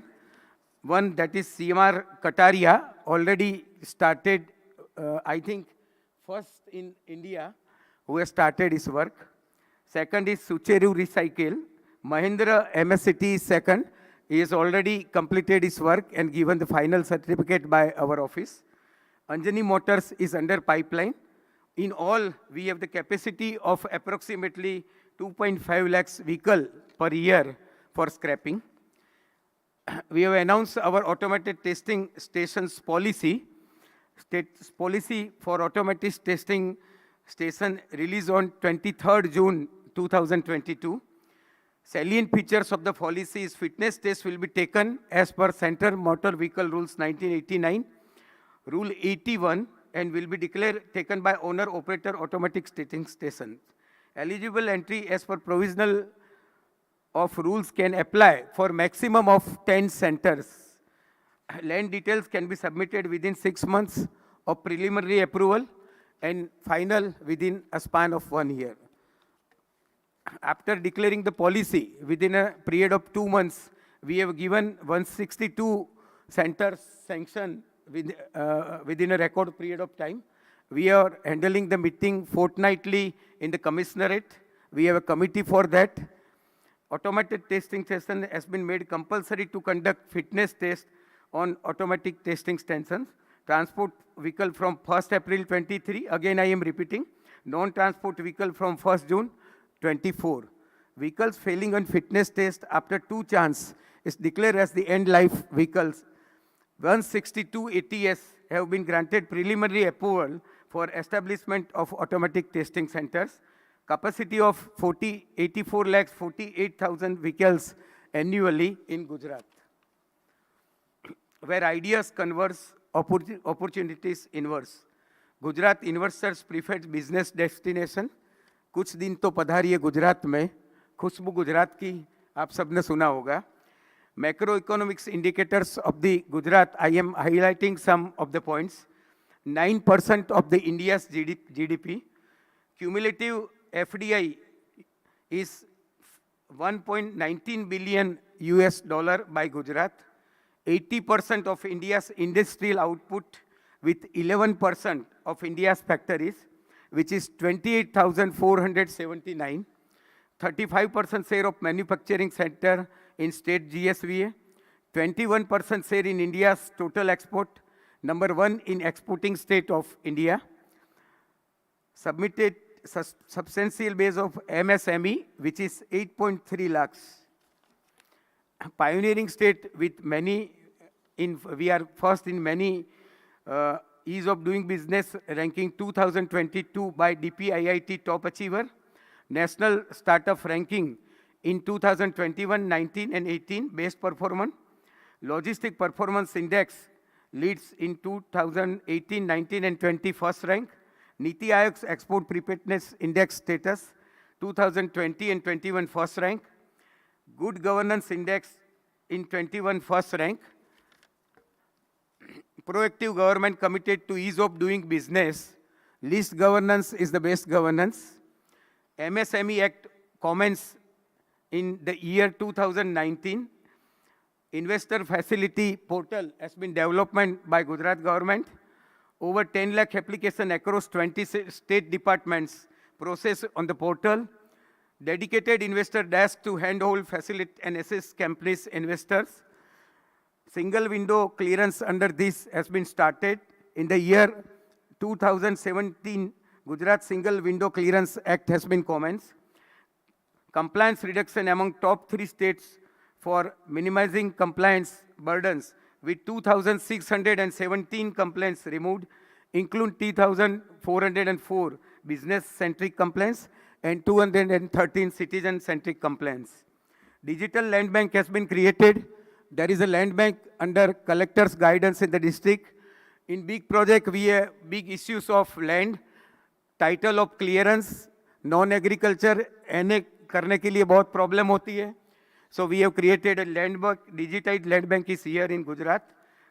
Peaceful state related to labor work, law and order, and active governance in the district side also. Establish infrastructure for driving economic growth. Power abundant here. Gas and water grid, land banks 200 plus industrial estates are here in Gujarat. Special investment regions, which is in Dholera and also Mandal Bechraji. Road connectivity is very fine. Port connectivity, earlier mentioned in the session. Rail connectivity of 5,200 kilometers. Air connectivity, 19 operational airport and 3 international airports are here. Highlights of the Gujarat industrial policy.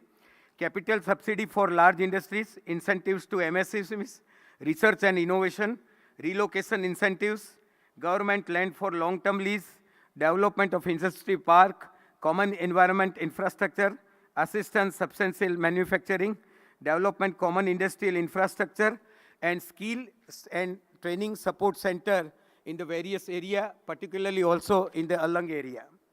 Process of recycling here, I have mentioned in the various 7 states for vehicle scrapping. Also, earlier mentioned that 85% is used in steel also, 10% in engine and etc. And all the parts are usable. Next. Vehicle parts for recycling, body frame, skeleton and other skeletal parts, belling and melting in furnaces and used for making TNT bars, battery recycling, tires for tire traders, engine recycling and plastic parts are also usable. Next, Alang a preferred location. Why Alang is preferred location for vehicle scrapping facility? Here we have a nearest destination, Mehsana, Rajkot, Bhavnagar, Baroda, Sihor, Alang and Surat also. Pipavav port, which is in the radius of 230 kilometers only. Proximity to domestic ELV supplies, access to vehicle population of major cities, proximity to downstream steel manufacturing industries in Sihor.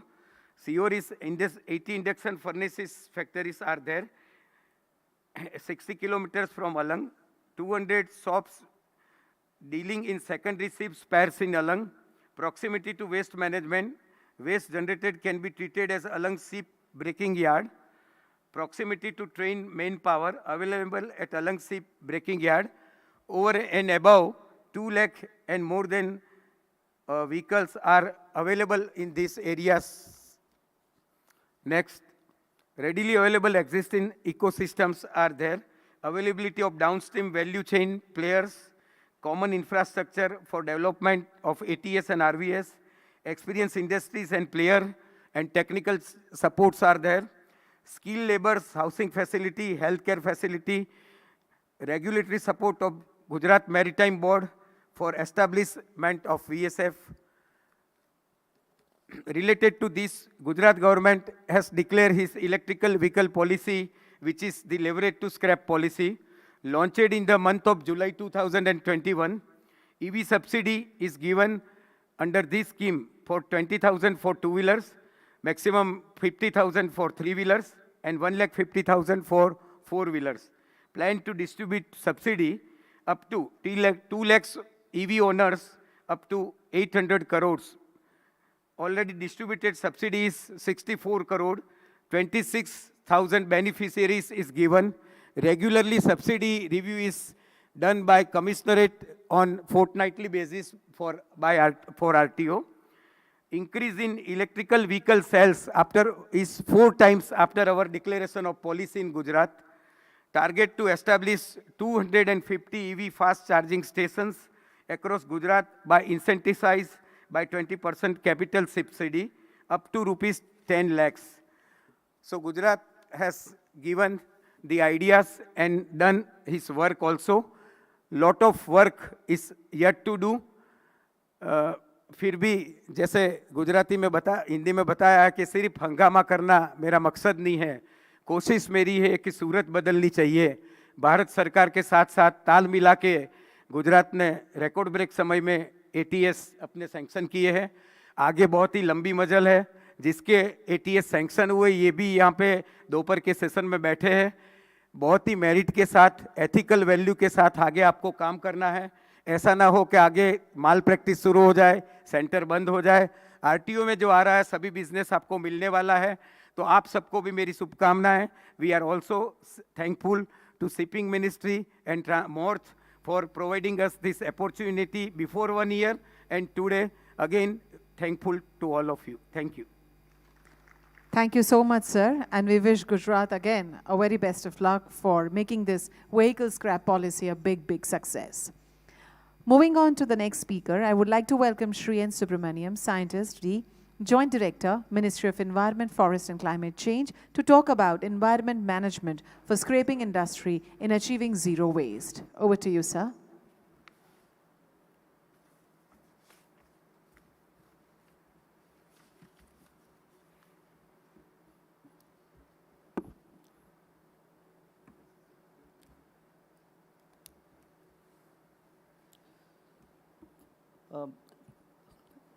Senior officials from Ministry of Shipping, Ministry of Road Transport and Highways, and Government of Gujarat, Gujarat Maritime Board, DG Shipping and FICCI, distinguished delegates and the stakeholders and the ship recycling industries and scrapping industry.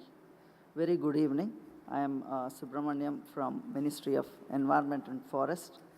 My previous speakers, Shri Paresh Kumar Goyal, Director from Ministry of Road Transport, has nicely explained the vehicle scrapping policy and its the outline of how the policy works.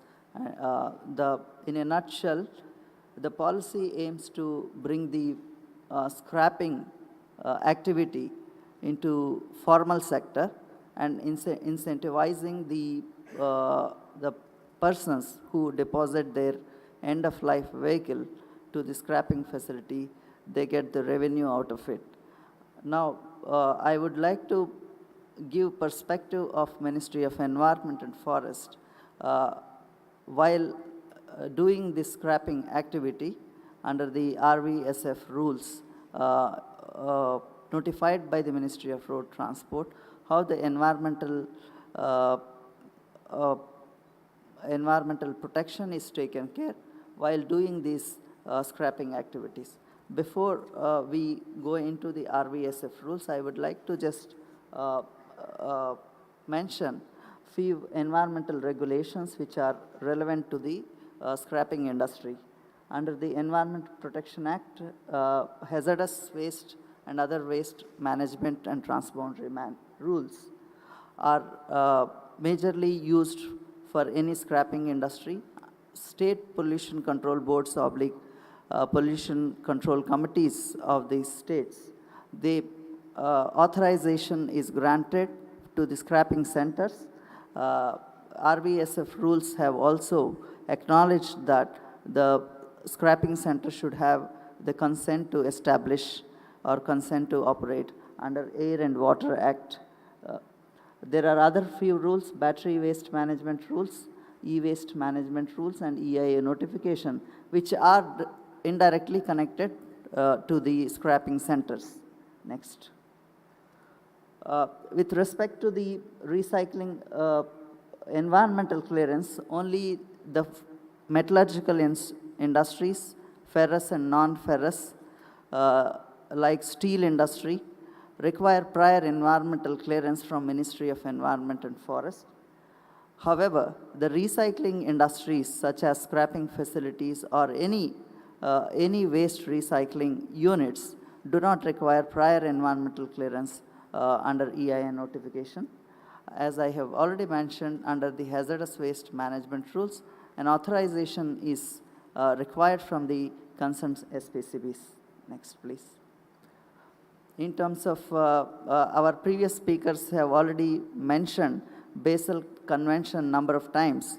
Basel Convention mainly talks about the import and export of hazardous waste, transboundary movement of hazardous waste is taken place. Whenever it is done, prior informed consent from the importing country is required. Otherwise, a lot of waste would be coming to our country. Every developed nation would be just dumping the waste here. So in terms of scrap, steel scrap or any metal scrap, import of scrap is allowed some categories of scrap are freely permitted to import. Some categories of scrap require permission from Ministry of Environment and Forest Climate Change. Next, please. With respect to the guidelines, how these scrapping centers or any facility which handles end-of-life vehicle, recycling unit or recovery unit, or maybe shredding,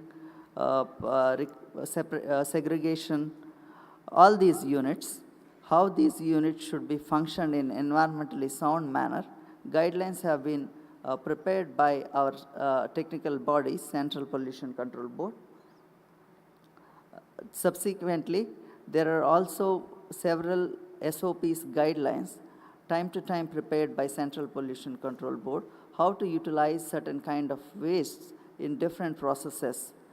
Like if we generate a battery waste, if we generate wires or metals or tires, how these tires can be used in any other process, like co-processing in cement industry. Tires are used as fuel. So the guidelines are time to time issued by the CPCB for utilization of the wastes generated from the various kind of processes. Further, the important point I would like to mention, the scrapping centers which were highlighted in our RVSF rules. These industries have been categorized as orange. Orange means less polluting. The consent to establish or consent to operate is given to these scrapping centers, which is valid for 10 years. That means they don't have to come back to SPCB for 10 years. However, the annual reports in terms of certain forms and monitoring is done by the State Pollution Control Board. Next, please. So previous speakers have also talked about circular economy. Our Honorable Prime Minister Shri Narendra Modi ji have announced that circular economy is to be taken forward in full-fledged manner in Independence Day on 15th August 2021. With that, our Niti Aayog has constituted several committees on bringing out the circular economy action plans and recommendations. I would like to mention two of those action plans, end-of-life vehicles and metal scraps. And these action plans have been, in fact, prepared and chaired by the respective ministries, MORTH and Ministry of Steel. Next, please. Next, please.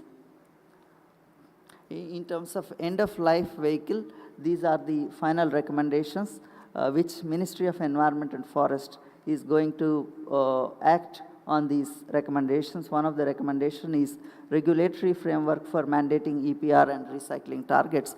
Here I would like to mention the extended producer responsibility is the responsibility of the producer who puts the product into the market. So it is his responsibility to ensure the waste or end-of-life, the vehicle or end-of-life product generated in the market is to be recycled or disposed in an environmentally sound manner. In fact, the Government of India, Ministry of Environment has already instilled the EPR framework in the battery waste management rules, plastic packaging, for plastic packaging, fly ash, and currently e-waste is also coming up. So the producers of the products under the extended producer responsibility will be obligated for ensuring the waste, ensuring that wastes are disposed in an environmentally sound manner. Here, recycling and refurbishing targets will also be brought under the EPR framework. A technical committee has been formed in the ministry. The stakeholders from the automobile sector can also participate in the consultations. And there are several guidelines to be framed. We, Ministry, in consultation with CPCB, we are preparing the guidelines and consolidation and rationalization of policies, because several times they say once scrapping centers are formed, there are multiple clearances, at multiple places to be taken. So there is a task to be taken for consolidating all the policies so that the ease of doing business can be promoted. Finally, the online tracking platform for monitoring of ELVs are also to be done by this ministry. Next, please. The circular economy action plan recommendations for scrap metals, ferrous, non-ferrous. There are several guidelines are to be prepared for utilization of waste generating from the steel industry. These are the certain initiatives taken by Ministry of Environment and Forest. Next, please.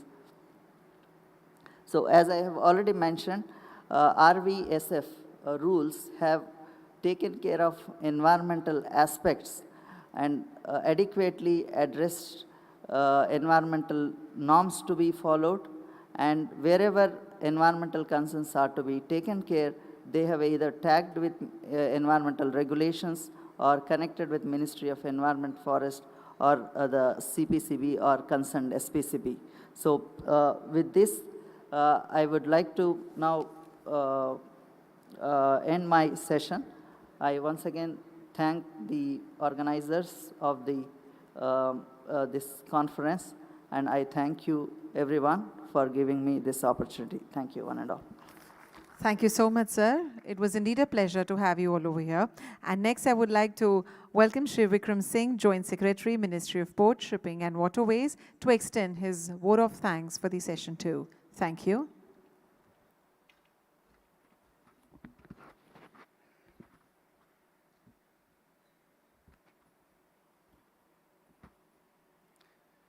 Good evening, esteemed officials present on the dais and esteemed audience for patience listening and hearing of the dignitaries on the dais. I would like to thank, first of all, Shri Paresh Kumar Goyal, Director, Ministry of Road, Transport and Highways, for giving overview of the vehicle scrap policy. Then I would like to thank Mr. Harshad Vora, OSD Government of Gujarat, for highlighting how Gujarat will be a hub for vehicle scrap. And then I would like to thank Mr. M. Subramaniam, Scientist, D, Ministry of Environment, Forest and Climate Change, for touching the areas of environment management for scrapping industry in achieving zero waste. And last but not least, thanks to all the officials of the Gujarat Maritime Board for making this program, today's seminar, a successful program. At the same time, I am really grateful to my colleagues in my Ministry of Port, Shipping and Waterways, particularly Mr. Rajesh Asati and Mr. Dashat Prasadji. Today's seminar, I am sure, will prove to be a milestone in the future of shipping industry, which is green shipping. Thank you all. Thank you.